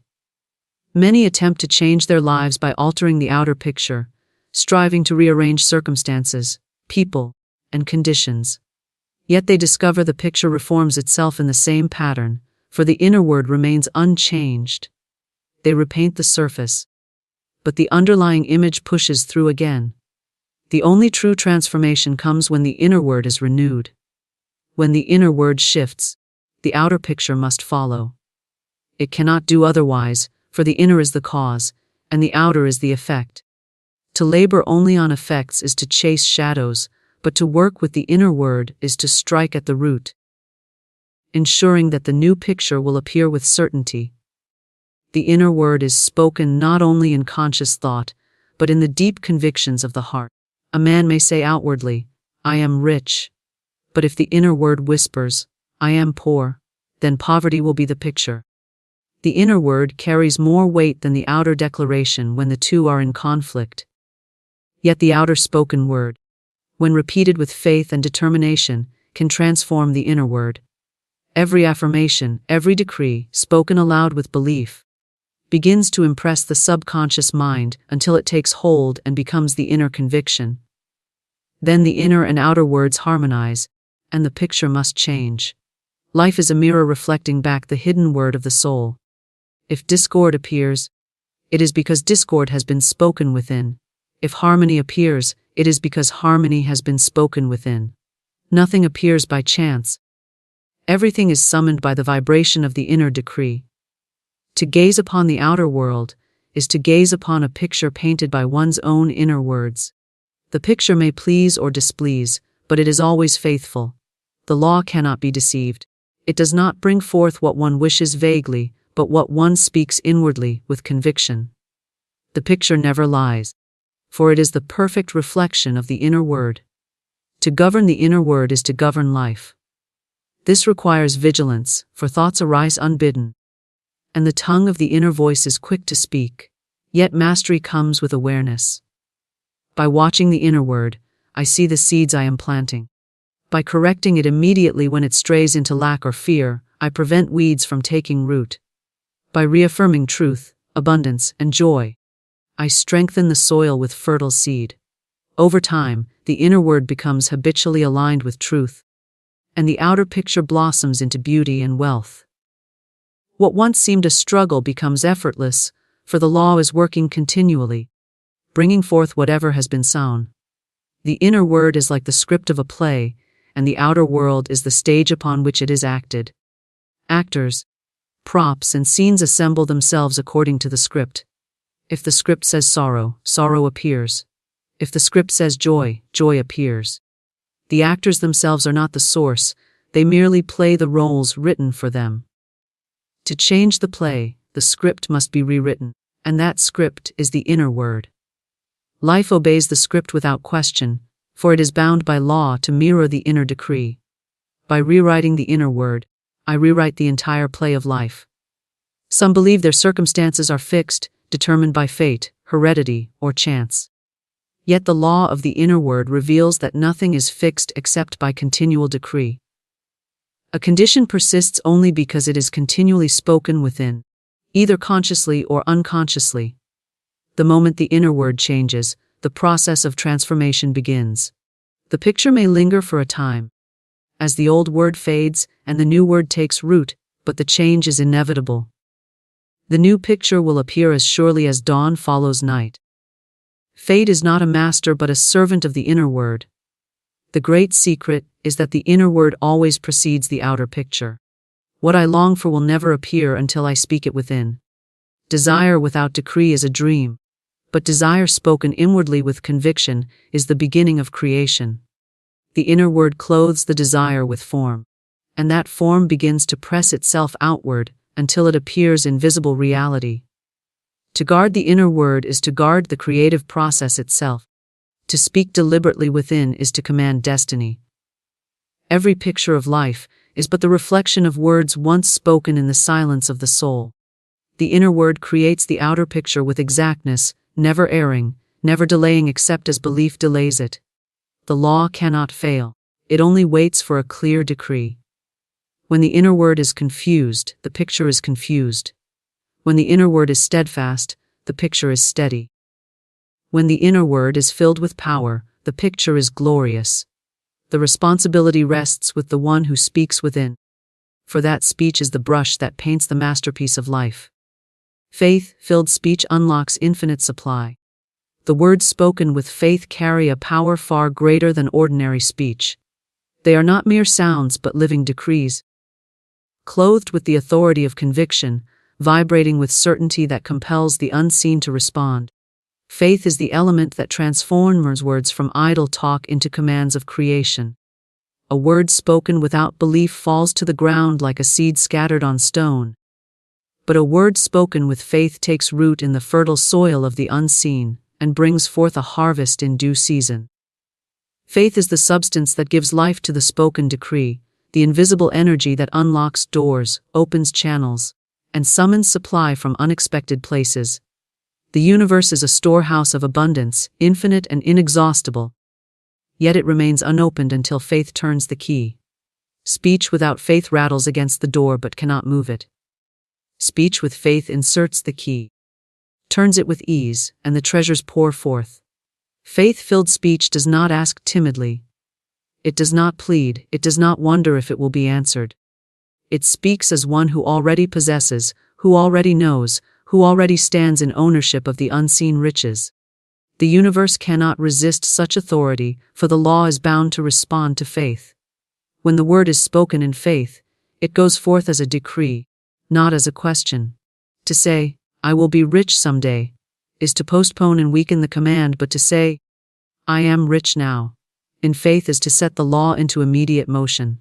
Faith speaks in the present, for it knows the unseen is already real. The speech of faith does not wait for appearances to confirm, it declares the reality first, and appearances rearrange themselves in obedience to the declaration. The supply was always present, but faith-filled speech is what unlocks it and calls it into visible form. Fear-filled speech locks the door as surely as faith-filled speech opens it. To say, "I never have enough," is to decree lack with authority, and the law obeys, producing shortage in the outer world. To say, "It is too difficult," is to bind oneself to difficulty, for the word spoken with conviction becomes a command to life. Faith is the dividing line between lack and plenty, bondage and freedom, delay and fulfillment. Without faith, words stumble. With faith, words fly like arrows to their target, never missing the mark. Faith is not struggle, it is calm assurance. The one who speaks with faith does not strain, does not force, does not beg. They speak with quiet certainty, knowing the law has heard and the supply is already flowing. Faith is rest in the unseen, confidence in the invisible. Words clothed in the Spirit become unstoppable, for they harmonize with the eternal truth that abundance is limitless and ever-present. The universe responds as though compelled, because faith is the vibration of alignment with reality. Every miracle begins with faith-filled speech. The walls of impossibility may stand tall, but one decree spoken in faith sends them crumbling. Conditions may seem immovable, but the word spoken with unwavering conviction reshapes them with ease. What logic cannot achieve, what effort cannot force, the simple word of faith accomplishes without strain. Faith-filled speech is the channel through which the infinite pours into the finite. It is the command that lifts the veil, revealing the treasures that have always been available but unseen. The difference between idle affirmation and faith-filled decree is the spirit with which it is spoken. To repeat words mechanically is to scatter seeds without soil. They fall away without result. But when the words are wrapped in the fire of faith, they penetrate the unseen, striking the chords of the universe, and the whole creation moves to fulfill them. One word of faith outweighs years of lifeless repetition, for it is not the sound of the words, but the power behind them that creates. The supply unlocked by faith-filled speech appears in many forms. It may come as money, as opportunity, as favor, as ideas, as sudden guidance. Faith does not dictate how the supply will appear, it simply knows that it will appear. The universe is limitless in channels, and faith allows it to choose the perfect one. To insist on how is to narrow the supply, But to speak in faith is to release it fully, trusting the unseen to manifest in the best and most abundant way. The one who speaks with faith lives above appearances. They may see lack in the outer, but they refuse to give it power. Their speech does not echo the outer picture, but declares the unseen truth. They say, I have abundance, even when the purse is empty. They say, I walk in wealth, even when the road looks barren. They know that to speak from appearances is to remain bound by them, but to speak in faith is to change them. The outer must eventually conform to the decree, for faith-filled speech carries the authority of law. Faith and speech together are the tools of creation. Speech alone is sound. Faith alone is silent belief. But speech infused with faith is living command, creative power in action. It summons the invisible riches into form. It unlocks the hidden treasures of life. It transforms the unseen potential into visible reality. Those who master faith-filled speech hold the key to infinite supply. For they understand that the universe is voice-activated, responding always to the sound of faith. Faith-filled speech is not bound by time. It does not concern itself with how long the manifestation takes, for it knows the decree has already been answered. Time is but the unfolding of what has already been spoken. Faith does not waver when days or weeks pass, it holds steady, knowing the harvest is inevitable. Doubt digs up the seed, but faith leaves it to grow. The word once spoken in faith is a living thing, working unseen until it emerges into form. The infinite supply of the universe is waiting always, but the key that unlocks it is faith-filled speech. Without the word, the supply remains unclaimed. Without faith, the word remains powerless. But when the two unite, the floodgates of abundance swing open, and life becomes a stream of provision, overflowing with riches, opportunities, and joy. The decree of faith is the command to the universe, and the universe responds with treasures unmeasured, pouring out more than the mind could conceive, all summoned by the simple yet mighty act of speaking in faith. But through spoken law, money is not your master, it is your servant. The moment you understand this eternal truth, you begin to see that lack is simply an illusion. Through spoken law, the substance of wealth surrounds you now, waiting for your word. The invisible forces are obedient. They await your command. Through spoken law, ready to shape the seen world into one of endless provision. Too long have we believed in toil without reward, sacrifice without substance, and through spoken law and desire without fulfillment. But the laws of the universe are not mocked. They respond unfailingly through spoken law to the beliefs we boldly entertain and the words we faithfully speak. You were not born to chase pennies or pled for prosperity. Through spoken, you are here to multiply, to declare, to radiate abundance. The law of increase is already moving through your life, but you must recognize it, invoke it, spoken law, and walk in it. The river of supply has no end, but you must turn your cup right side up to receive its flow. This is not about effort. This is about alignment. You command your money not with strain or struggle, but with clarity, conviction, and through spoken law, and the knowing that what you affirm with faith must come to pass. Your words are wands. Every affirmation is a seed, spoken law, and every seed knows how to bloom when planted in the fertile soil of expectancy. When you speak, the ethers move. You say, I multiply my income forever, and so it is, not someday, not when circumstances shift. Now, but through spoken law, the soul that commands money from a place of truth never doubts, never delays. It stands poised in the presence of divine substance, not through spoken law, giving thanks in advance for every unseen good already rushing forth. You are not asking for more. You are allowing what already belongs to you. Divine substance is intelligent, magnetic, and infinitely abundant. It finds you as easily as light finds the open window. But you must open, but through spoken must believe. You must speak life to your finances, blessing your wallet, your bank account, but through spoken law, money is not your master, it is your servant. The moment you understand this eternal truth, you begin to see that lack is simply an illusion. Through spoken law, the substance of wealth surrounds you now, waiting for your word. The invisible forces are obedient. They await your command. Through spoken law, ready to shape the seen world into one of endless provision. Too long have we believed in toil without reward, sacrifice without substance, and through spoken law and desire without fulfillment. But the laws of the universe are not mocked. They respond unfailingly through spoken law to the beliefs we boldly entertain and the words we faithfully speak. You were not born to chase pennies or pled for prosperity. Through spoken, you are here to multiply, to declare, to radiate abundance. The law of increase is already moving through your life, but you must recognize it, invoke it, spoken law, and walk in it. The river of supply has no end, but you must turn your cup right side up to receive its flow. This is not about effort. This is about alignment.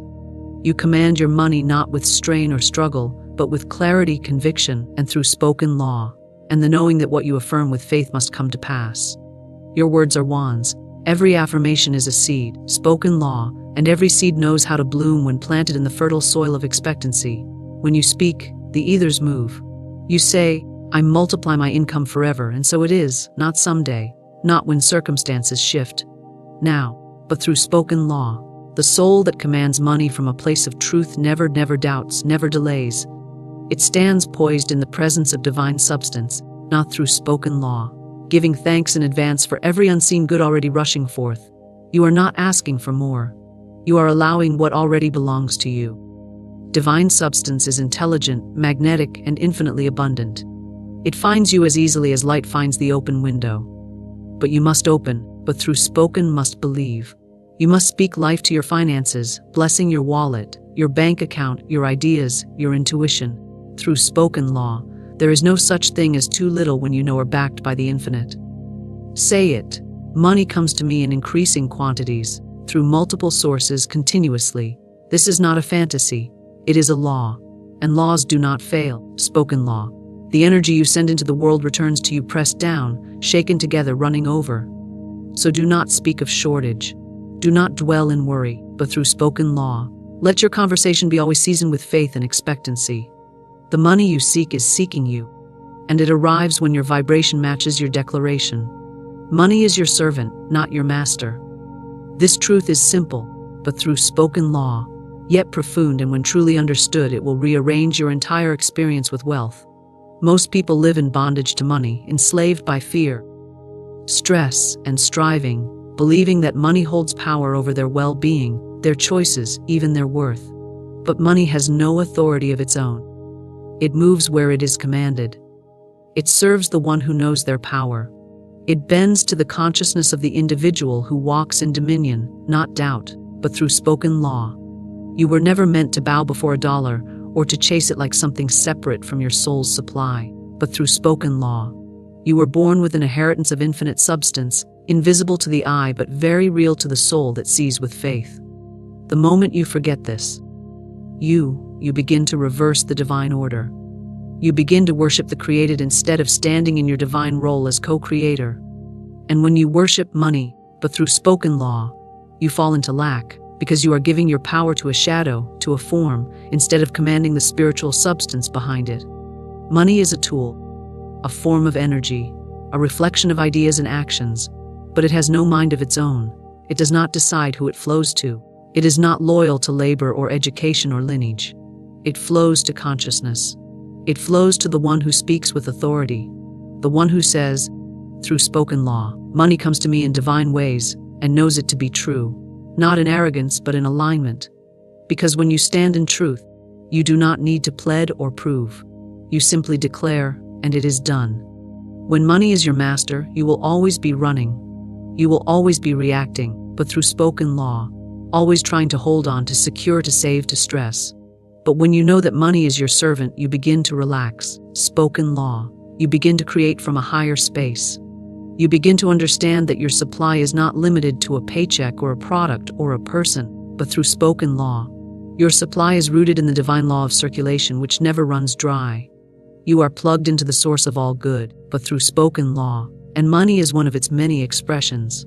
The person who commands money as a servant knows that circumstances do not define their abundance. Through spoken law, they do not measure their prosperity by the balance in a bank account, but by the faith in their heart. They bless what they have, but through spoken law, knowing it multiplies under the law of increase. They speak to their finances with gratitude and intention, never with fear. Through spoken law, they make decisions from wisdom, not worry. They understand that money serves their vision. It does not create it. Your relationship with money is a mirror. If you fear it, it will flee. If you resent it, it will avoid you. If you idolize it, it will control you. Spoken law. But if you command it with peace, it will obey. It will follow your word. It will be drawn to the confidence of your energy.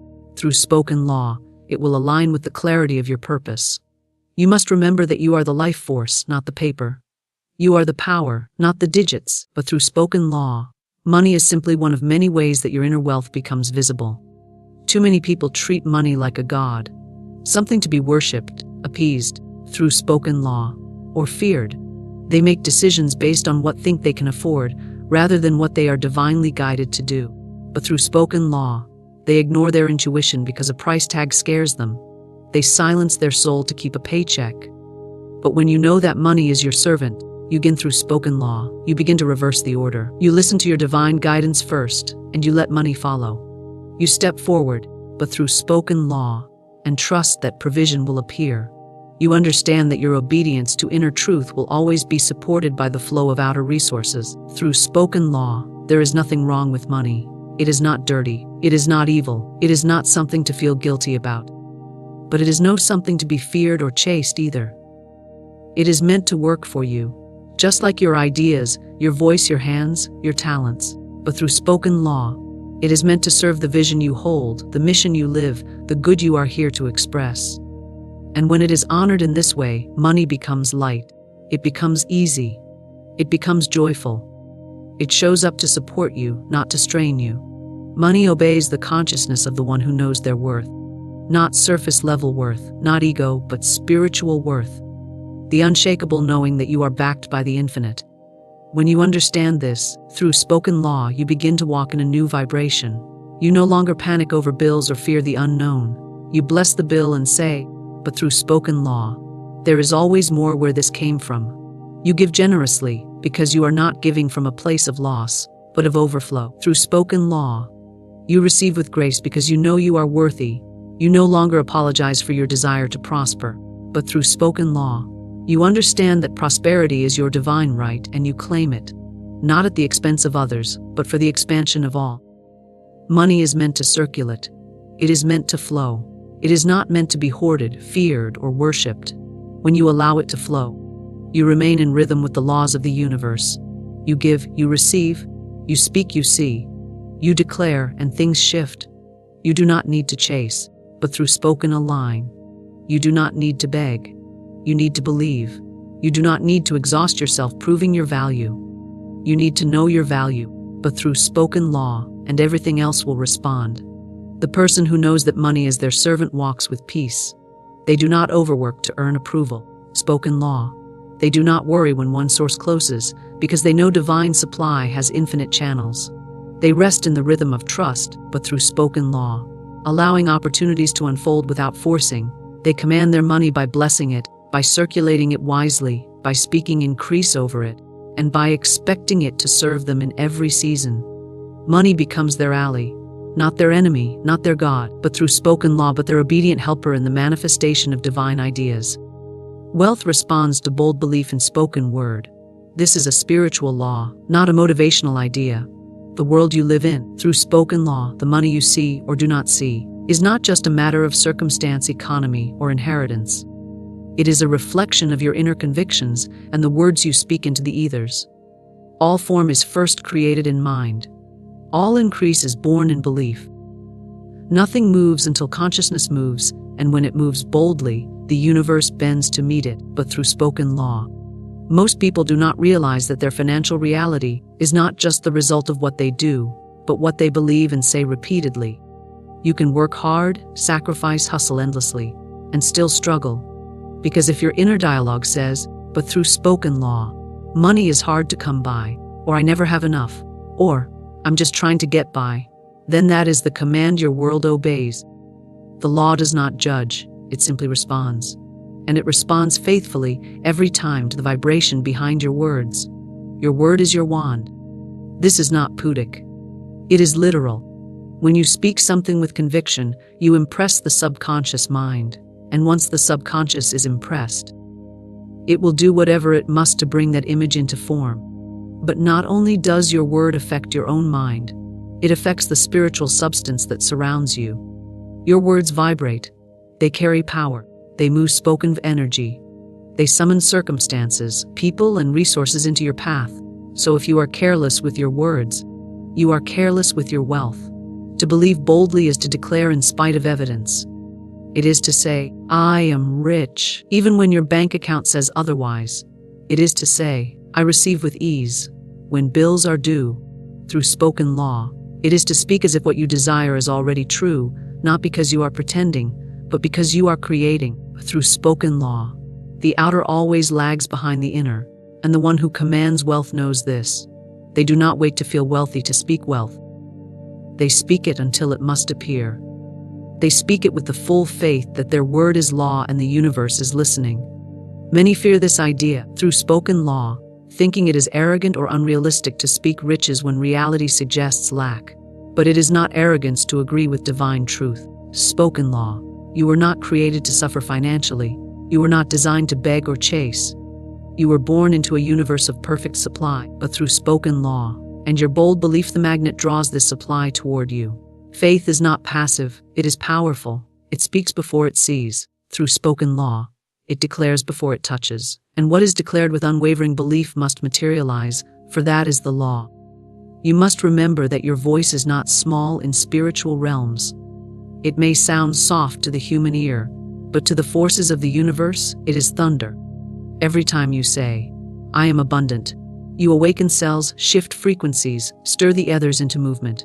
Every time you say, money flows to me now, you send out a current of energy that magnetizes opportunity.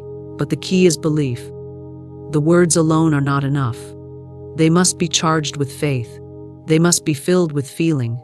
You must speak not like someone asking, but like someone remembering. Bold belief does not entertain doubt for long. It may hear the voice of fear, but it answers back with truth. But through spoken law, it does not get seduced by delay or discouraged by appearances. It holds fast to the invisible, knowing that what is seen is temporary. It knows that the field of all potential is activated by trust, and that the spiritual law of wealth is exact.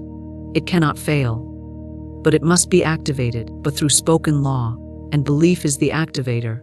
The more boldly you believe, the more quickly substance responds. You must stop rehearsing lack in your speech. You through spoken law, you must stop speaking as if money is an enemy, as if prices are too high, as if life is too expensive. Every complaint is a creative act, but through spoken law, every time you say, I can't afford that, you push it further away. Every time you say, things are tight, the law echoes that back. Spoken law, your words shape your path, and wealth only walks where it is welcomed. Welcome it by speaking to it like a friend. Invite it by blessing it in every form. Do not talk about shortage and expect surplus to come. Your conversation must match your desire. Speak to money with the dignity of someone who knows their inheritance. Say, money loves me. Say, I am a magnet for financial blessings. Say, but through spoken law, my income increases constantly. Do not say these words just to try them. Say them because you know they are true on a higher level. Even if the outer world hasn't caught up yet, your spirit knows. And when spirit speaks, substance follows. Do not be timid with your affirmations through spoken law. Whispering a truth in fear does not carry the same weight as declaring it with certainty. The universe does not respond to hesitation. It responds to conviction. Speak boldly, walk boldly, think boldly. Let your belief be fierce and unshakable. If a thought of doubt arises, replace it immediately with a word of power. Say, I reject lack. Say, I choose spoken law. Choose increase. Say, divine wealth is mine now. Every time you do this, you rewrite the script of your life. Wealth is not just something you earn, it is something you embody. It is not just a number. It is a vibration. And that vibration begins in belief. Through spoken law, the deeper the belief, the stronger the current. And when belief is paired with the spoken word, it becomes unstoppable. You may not see results immediately, but the shift begins the moment you speak. The energy begins to move, the doors begin to open. The opportunities begin to form. Keep believing. Keep declaring. Because in the realm of spirit, your word has already been received, but through spoken law, prosperity flows through alignment, not effort. The world has conditioned us to believe that hard work alone guarantees wealth. Spoken law, that endless striving and sacrifice are the golden keys to abundance. But the truth is far more liberating and far more spiritual, but through spoken law. Money flows not to those who grind the hardest, but to those who are most aligned with their divine purpose and inner truth, but through spoken law. Alignment is the invisible river beneath the surface of life, and when you step into it, all things begin to move with you. Law. You do not chase money in alignment. Money comes toward you, guided by the current of your authentic energy. There are those who toil from dawn to dusk through spoken law, filling every hour with tasks and effort, yet still find themselves stuck in the same financial cycle. Why? Because they are not aligned. Through spoken law, their energy is scattered, their actions are rooted in fear, their decisions are based on survival rather than creation. Spoken law. Effort without alignment is like rowing against the tide. It tires you but takes you nowhere. When you align first, even the smallest action becomes potent. It carries the full force of universal support. It becomes a spark that ignites unseen forces working on your behalf. Alignment begins within. It is the result of knowing who you are and standing in that knowing without apology. It is not perfection, it is precision. It is clarity of intention, purity of desire, and trust in divine guidance. When your thoughts, words, emotions, through spoken law, and actions are congruent, when they point in the same direction, then you become magnetic. You become a lighthouse for wealth. Prosperity recognizes you because you are radiating the frequency that calls it in. In misalignment, you may act out of desperation, but through spoken law. You may take jobs you hate, sell things you don't believe in, or suppress your intuition because fear tells you it's too risky to follow your joy, you through spoken law. But every time you betray your inner voice for the illusion of safety, you disconnect from the current of abundance. Money may still come, but through spoken law, but it will come through struggle. It will feel heavy, fleeting, or hard to hold. But through spoken law, you will exhaust yourself trying to keep up with a system that was never designed for your soul. But when you return to alignment, when you listen, trust, and follow your divine rhythm, everything begins to flow. Ideas come easily. Opportunities appear without force. The right people show up. The timing aligns. You cannot fake alignment. You cannot trick the universe into believing you are in integrity when you are living in resistance. Your energy speaks louder than your effort. It is not about how many hours you work. It is about the frequency you hold while you work. A single aligned decision can do more for your prosperity than 100 frantic actions. That is why rest is sacred. That is why silence, prayer, but through spoken law, and meditation are not luxuries but necessities. They tune you back to the frequency of truth. They bring your spirit into harmony with divine flow. Alignment does not mean inactivity. It means inspired activity. When you are aligned, you are moved by clarity, not pressure. You take action, but it is light, joyful, and filled with purpose. There is no fear behind it. There is no rush, no forcing, no compromising of your values. Through spoken law, you act from fullness, not from lack. And this kind of action carries the energy of confidence and faith. It tells the universe, I trust that what I desire is already mine, and I move now because I am guided. When you prioritize alignment, you stop chasing what doesn't resonate. You stop comparing yourself to others. You stop saying yes when your soul means no. You honor your own timing, but through spoken law. You trust your intuition more than the noise of the world, and in that trust you become powerful. Through spoken law, you step into the rhythm of your own prosperity path, a path only you can walk, a path that opens each time you take a step in faith. The aligned person is not frantic. They are grounded. They know that what is meant for them cannot miss them. Spoken law. They do not try to control outcomes or manipulate circumstances. They align, they act, they allow. Spoken law. They know that abundance is not something they earn. It is something they allow. It is already here, already surrounding them. Through spoken law, already encoded in their spiritual DNA. They do not work to get it, they work to express it. They offer their gifts with joy. And money becomes a natural byproduct of that joy. Misalignment, on the other hand, creates tension. It manifests as anxiety, burnout, resentment. And through spoken law and confusion, it clouds your vision and makes you forget who you are. In misalignment, even success feels empty. You may hit a number, reach a goal, but through spoken law. But it will not fulfill you because it came at the cost of your inner peace. but alignment fills you as you rise. It blesses you while you build, but through spoken law, it carries you and it carries around you because it is rooted in something higher than ambition. It is rooted in purpose, but through spoken law, you do not need to prove your worth through effort. Your worth is inherent. You were created worthy, but through spoken law, and your alignment is your agreement with that worthiness.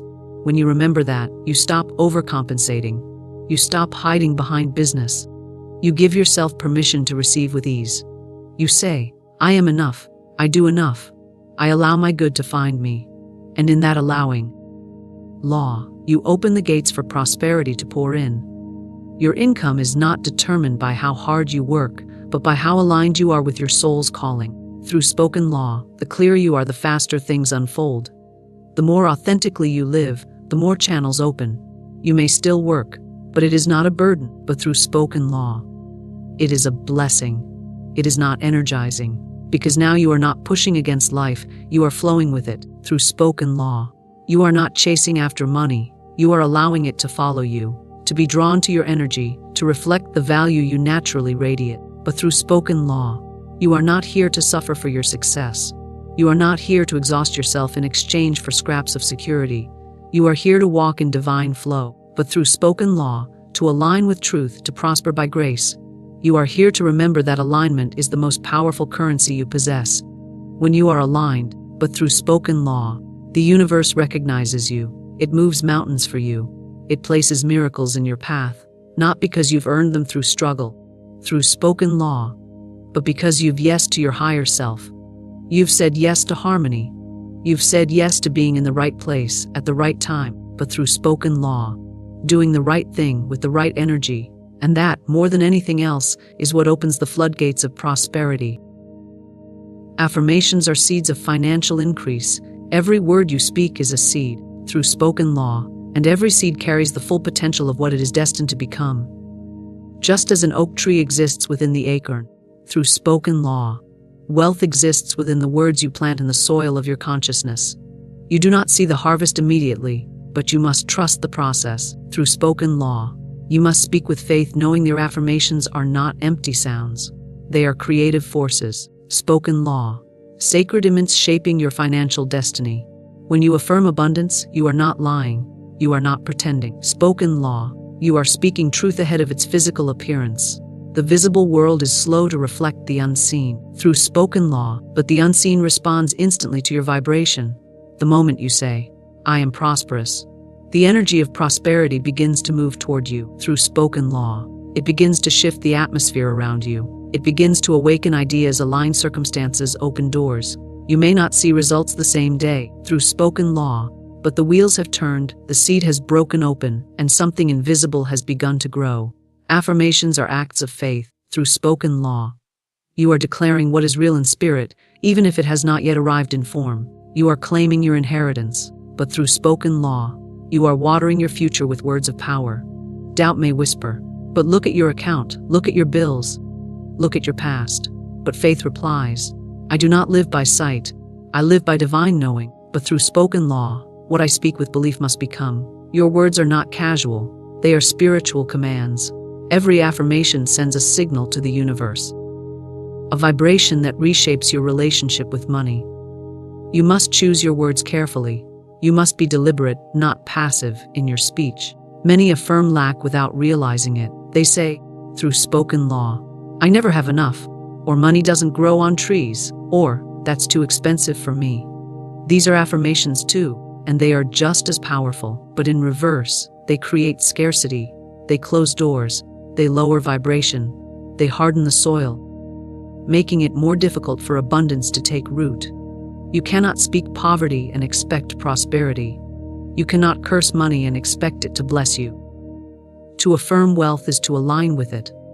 Your words must match the frequency of what you desire.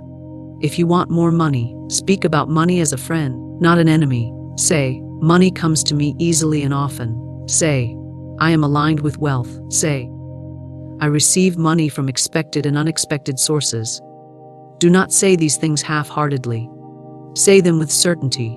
Feel them as you speak them. Through spoken law, let the vibration rise in your chest, in your bones, in your energy field. Speak as though you are calling something home. not chasing it. The key to affirmations is repetition and belief. A seed does not bloom the day it is planted. It requires consistent care, sunlight, water, and trust. Your mind is the soil. Your affirmations are the seeds. Your belief is the sunlight. Your emotion is the water, but through spoken law. And your consistency is what keeps the process alive. When you affirm daily, you are tilling the ground, removing weeds of doubt, but through spoken law and allowing the vision to anchor more deeply. The longer you hold your affirmation, the stronger its roots grow beneath the surface. Preparing to break into the visible. Every time you speak an affirmation, you are shifting your internal identity. You are telling your subconscious mind, "This is who I am now." And the subconscious mind will always find ways to make your outer world match your inner self concept. If you keep saying, "I struggle financially," your subconscious will ensure your behavior, decisions, and circumstances reflect that.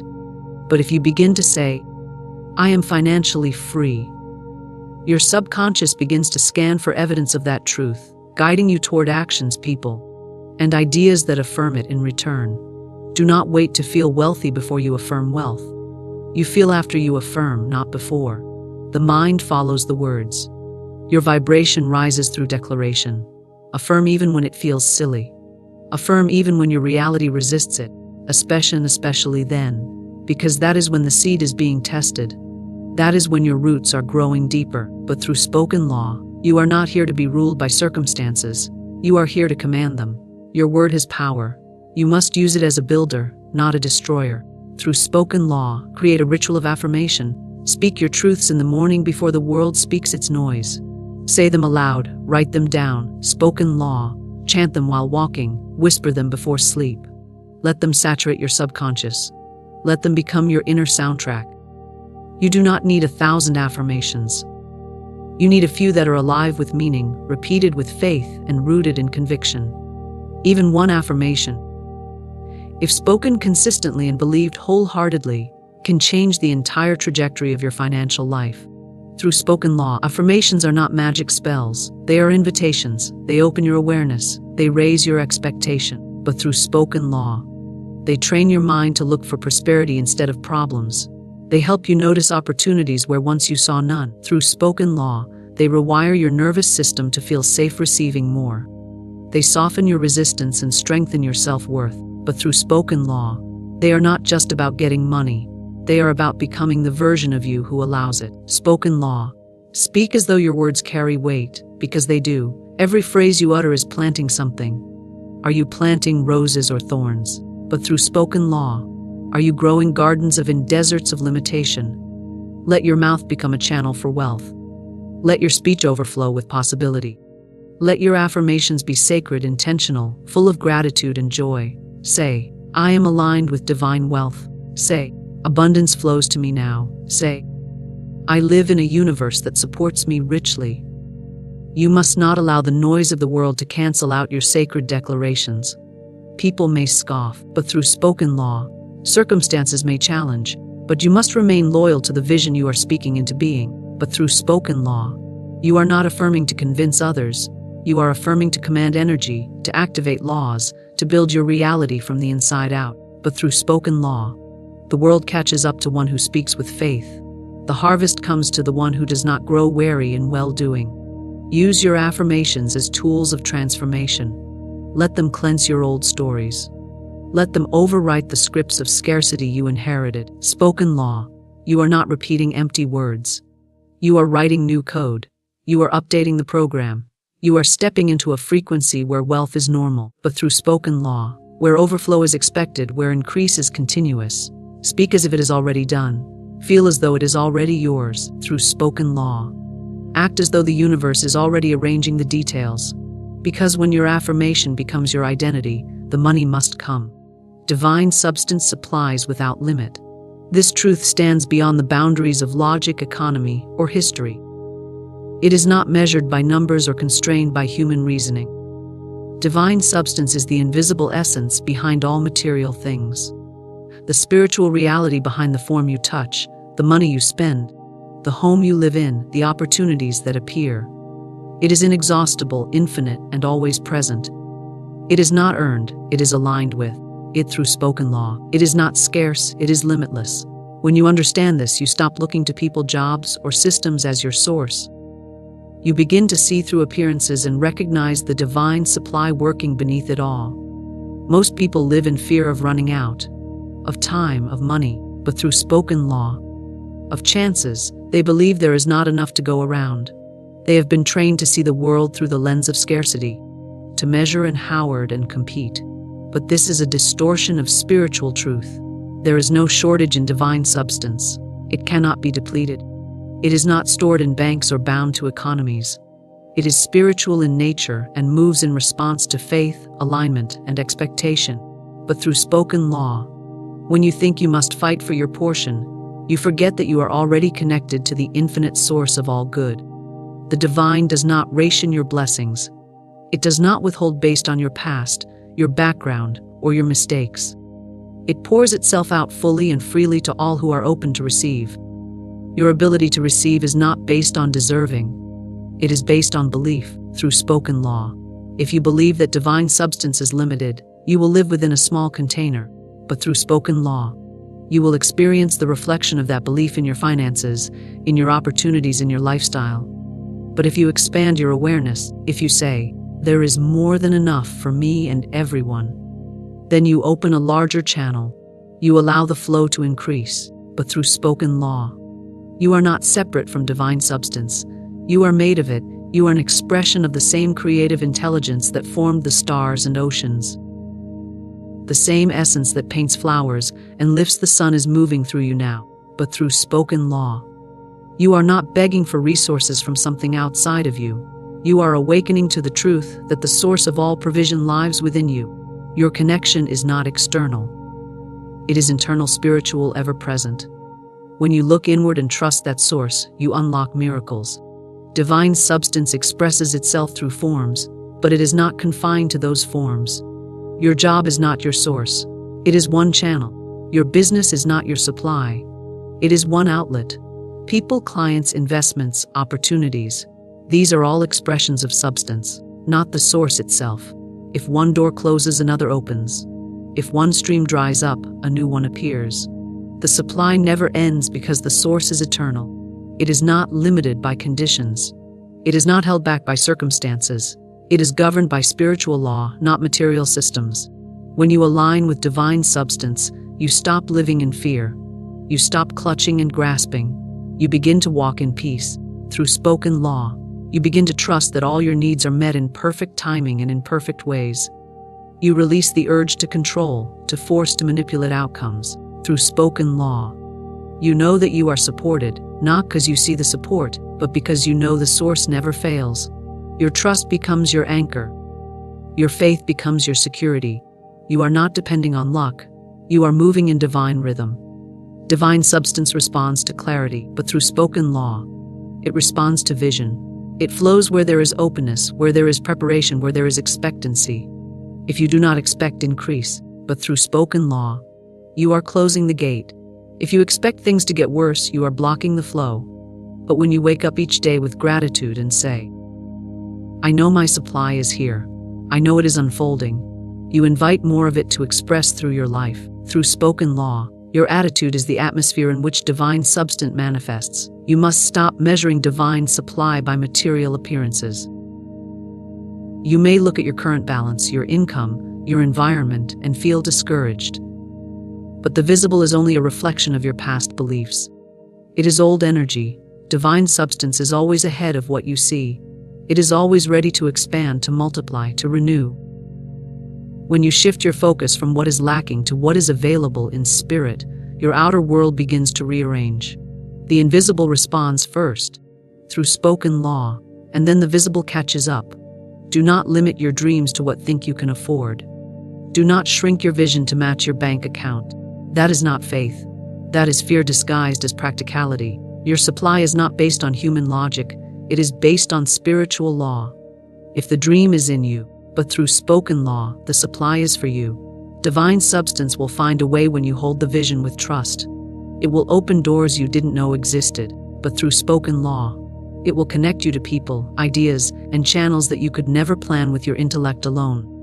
You must also remember that divine substance does not only come in the form of money. It comes as ideas, as inspiration, as intuition, through spoken law. It comes as guidance to take a step, to send a message, to follow a nudge. It comes as peace in the middle of uncertainty, through spoken law. It comes as confidence when others fear. It comes as an inner knowing that you are held, provided for, and divinely led. Through spoken law, when you stop looking only for dollars and begin to recognize the substance behind them, you will see that you are already surrounded by wealth. You do not need to convince the universe to support you. It already does. You do not need to earn its favor. It has already said yes. Your only job is to align, to trust, to speak increase, to act with faith, to give thanks for the substance before it takes form. Spoken law. You do not need to understand how it will come. You only need to know that it will, and in that knowing you relax. You release fear. Through spoken law, you open your hands and your heart, and you allow divine substance to take shape in your life. Beloved, understand this truth: nothing can be withheld from the soul who stands in faith, who speaks the word of power, and who aligns with divine law. The world may show you lack. It may whisper that doors are closed, that opportunities are gone, that supply has dried up. But those whispers are lies of limitation. For in truth, you live in an abundant universe where all things are already prepared for you. What belongs to you by divine right cannot be taken away, cannot be delayed, and cannot be denied. The law of supply is as certain as the rising sun and as sure as the flowing river. It does not falter, it does not forget, it does not fail. Only false belief can stand between you and your abundance, and once you remove that shadow, the light pours in and every good thing rushes to you. I tell you, beloved, the spoken word is your key. When you declare truth, when you speak abundance, the universe rearranges itself in your favor. The invisible becomes visible, the unseen manifests before your eyes, and the supply that was waiting finds its way to your hands. Beloved, listen carefully, for what I share with you is not mere philosophy but divine law. Lack is not real. It is only a shadow, a false picture painted by fear and doubt. In the great storehouse of spirit, there is no such thing as shortage, no such thing as delay. All things already exist in the invisible, and they wait for the command of your word to bring them forth. You may say, "But I have prayed, I have asked, yet nothing has appeared." And I tell you, it is not asking that opens the floodgates of supply, but affirming the truth with certainty. When you beg, you affirm that you do not have. When you affirm with authority, you declare that it is already yours. The universe always responds to the vibration of your belief. See yourself as a child standing before a banquet. Everything on the table is yours by inheritance. Yet if you sit in the corner, whispering that you are not worthy, you will never taste the feast. But the moment you rise, stretch forth your hand, and take what is yours with confidence, the universe applauds and gives you even more. Do not be deceived by appearances. The outer world is but a reflection of inner belief. If your mind rehearses fear, lack will show itself. If your tongue speaks doubt, doors will seem closed. But if you speak the word of abundance, the law must obey. Like a seed planted in fertile soil, your spoken truth will grow, it will multiply, and it will bear fruit in your life. Remember this: the law of supply is impartial. It does not favor one and withhold from another. It responds to faith as surely as gravity responds to the stone. Faith is the magnet, the force that pulls unseen riches into form, and faith is strengthened by your words. Each time you declare your abundance, you pull more of it into the visible. Each time you affirm divine right, you dissolve the clouds of delay. There is no power in resistance, no gain in striving. Your role is not to push against the tide, but to align with the current of divine order. Flow with the law, and supply will flow with you. Doors will open without effort. Resources will come without strain. For what is yours cannot be lost, and what is destined for you cannot be withheld. This is why I say, beloved, guard your words. Speak only those things you desire to see. Release words of lack, for they create more lack. Release words of fear, for they build walls around your good. Instead, Let your tongue be the tool of creation. Let your voice ring with truth. Speak as if the abundance you seek has already arrived, and soon it will stand before you in flesh and form. The universe is listening. It is waiting for your command. And when your words align with divine law, nothing can stop the flow of supply. Beloved, now comes the moment when we do not only hear truth but speak it. For the spoken word is power, and power unused is power wasted.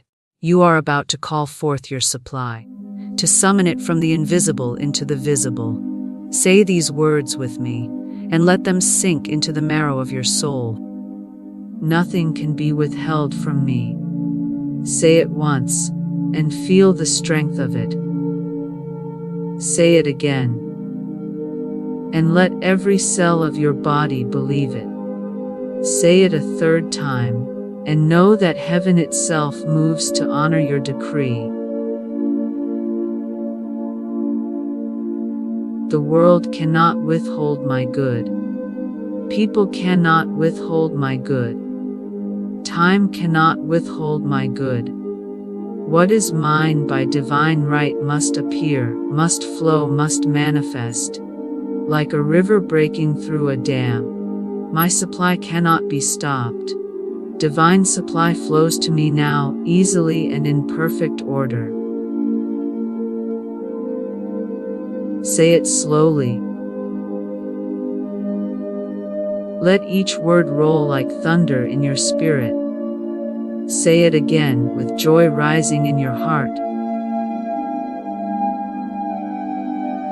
Say it a third time,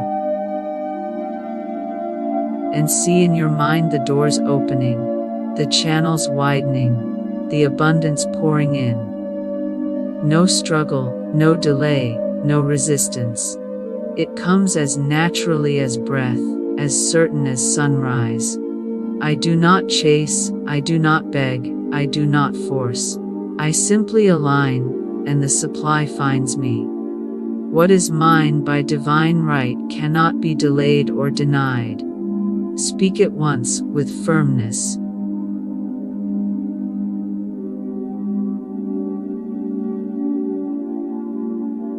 Speak it again with boldness.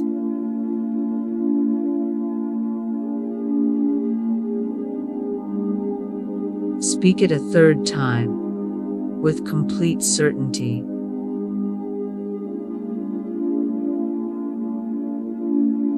The world may try to shut a door, but divine law opens 10 more. People may say no, but the universe has already said yes. Delay is dissolved, denial is erased, and my blessings come to me without obstruction. I am one with the infinite source, and it provides without fail. Say it once with reverence. Say it again with faith.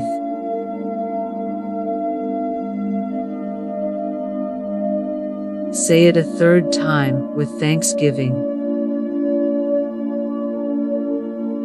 There is no fear of lack when I am connected to the limitless. There is no fear of need when I am rooted in the eternal. Just as the sun never forgets to shine, the source never forgets to provide. Every channel is open, and my good rushes to meet me. Say it once, and see the channels opening. Say it again, and picture rivers of supply flowing toward you. Say it a third time, and feel the arrival of your good in this very moment. The north, the south, the east, the west, every direction brings me abundance. Work, business, relationships, opportunities. Every avenue delivers my good. Supply is not slow, it rushes, it hurries. It hastens to appear in my life now. The law of abundance is working for me, here and now. Say it with conviction once. Say it with greater power the second time.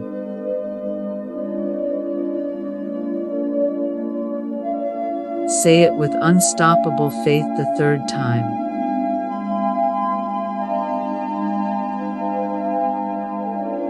Not tomorrow, not next week, not someday. Here and now. In this very hour, unseen forces move. In this very moment, supply shifts into form. The law does not sleep, and it does not fail. It works on my behalf this instant. My words create my wealth, and I speak only increase. Say it once, and release it into the atmosphere.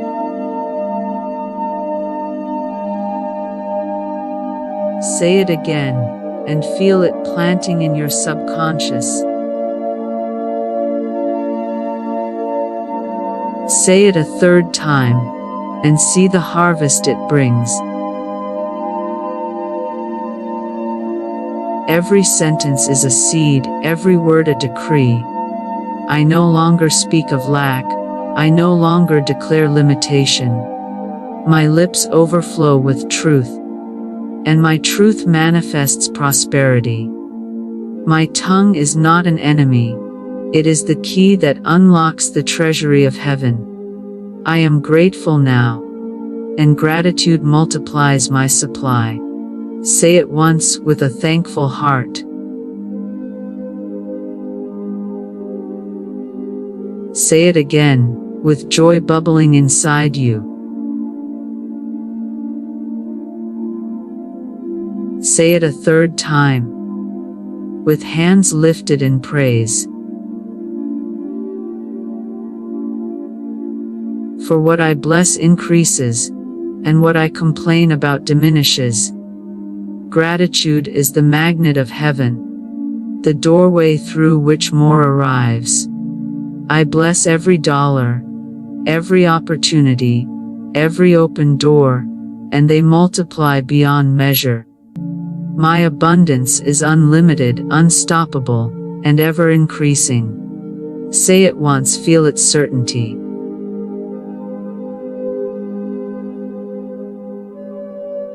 Say it again, feel its momentum.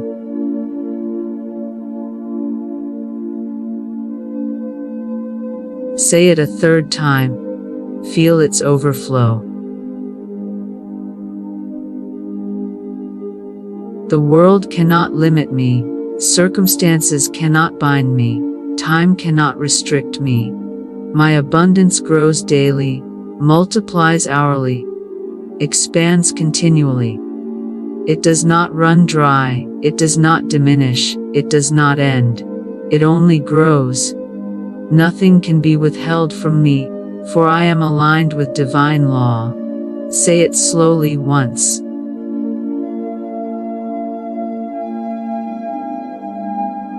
Say it again, firmly.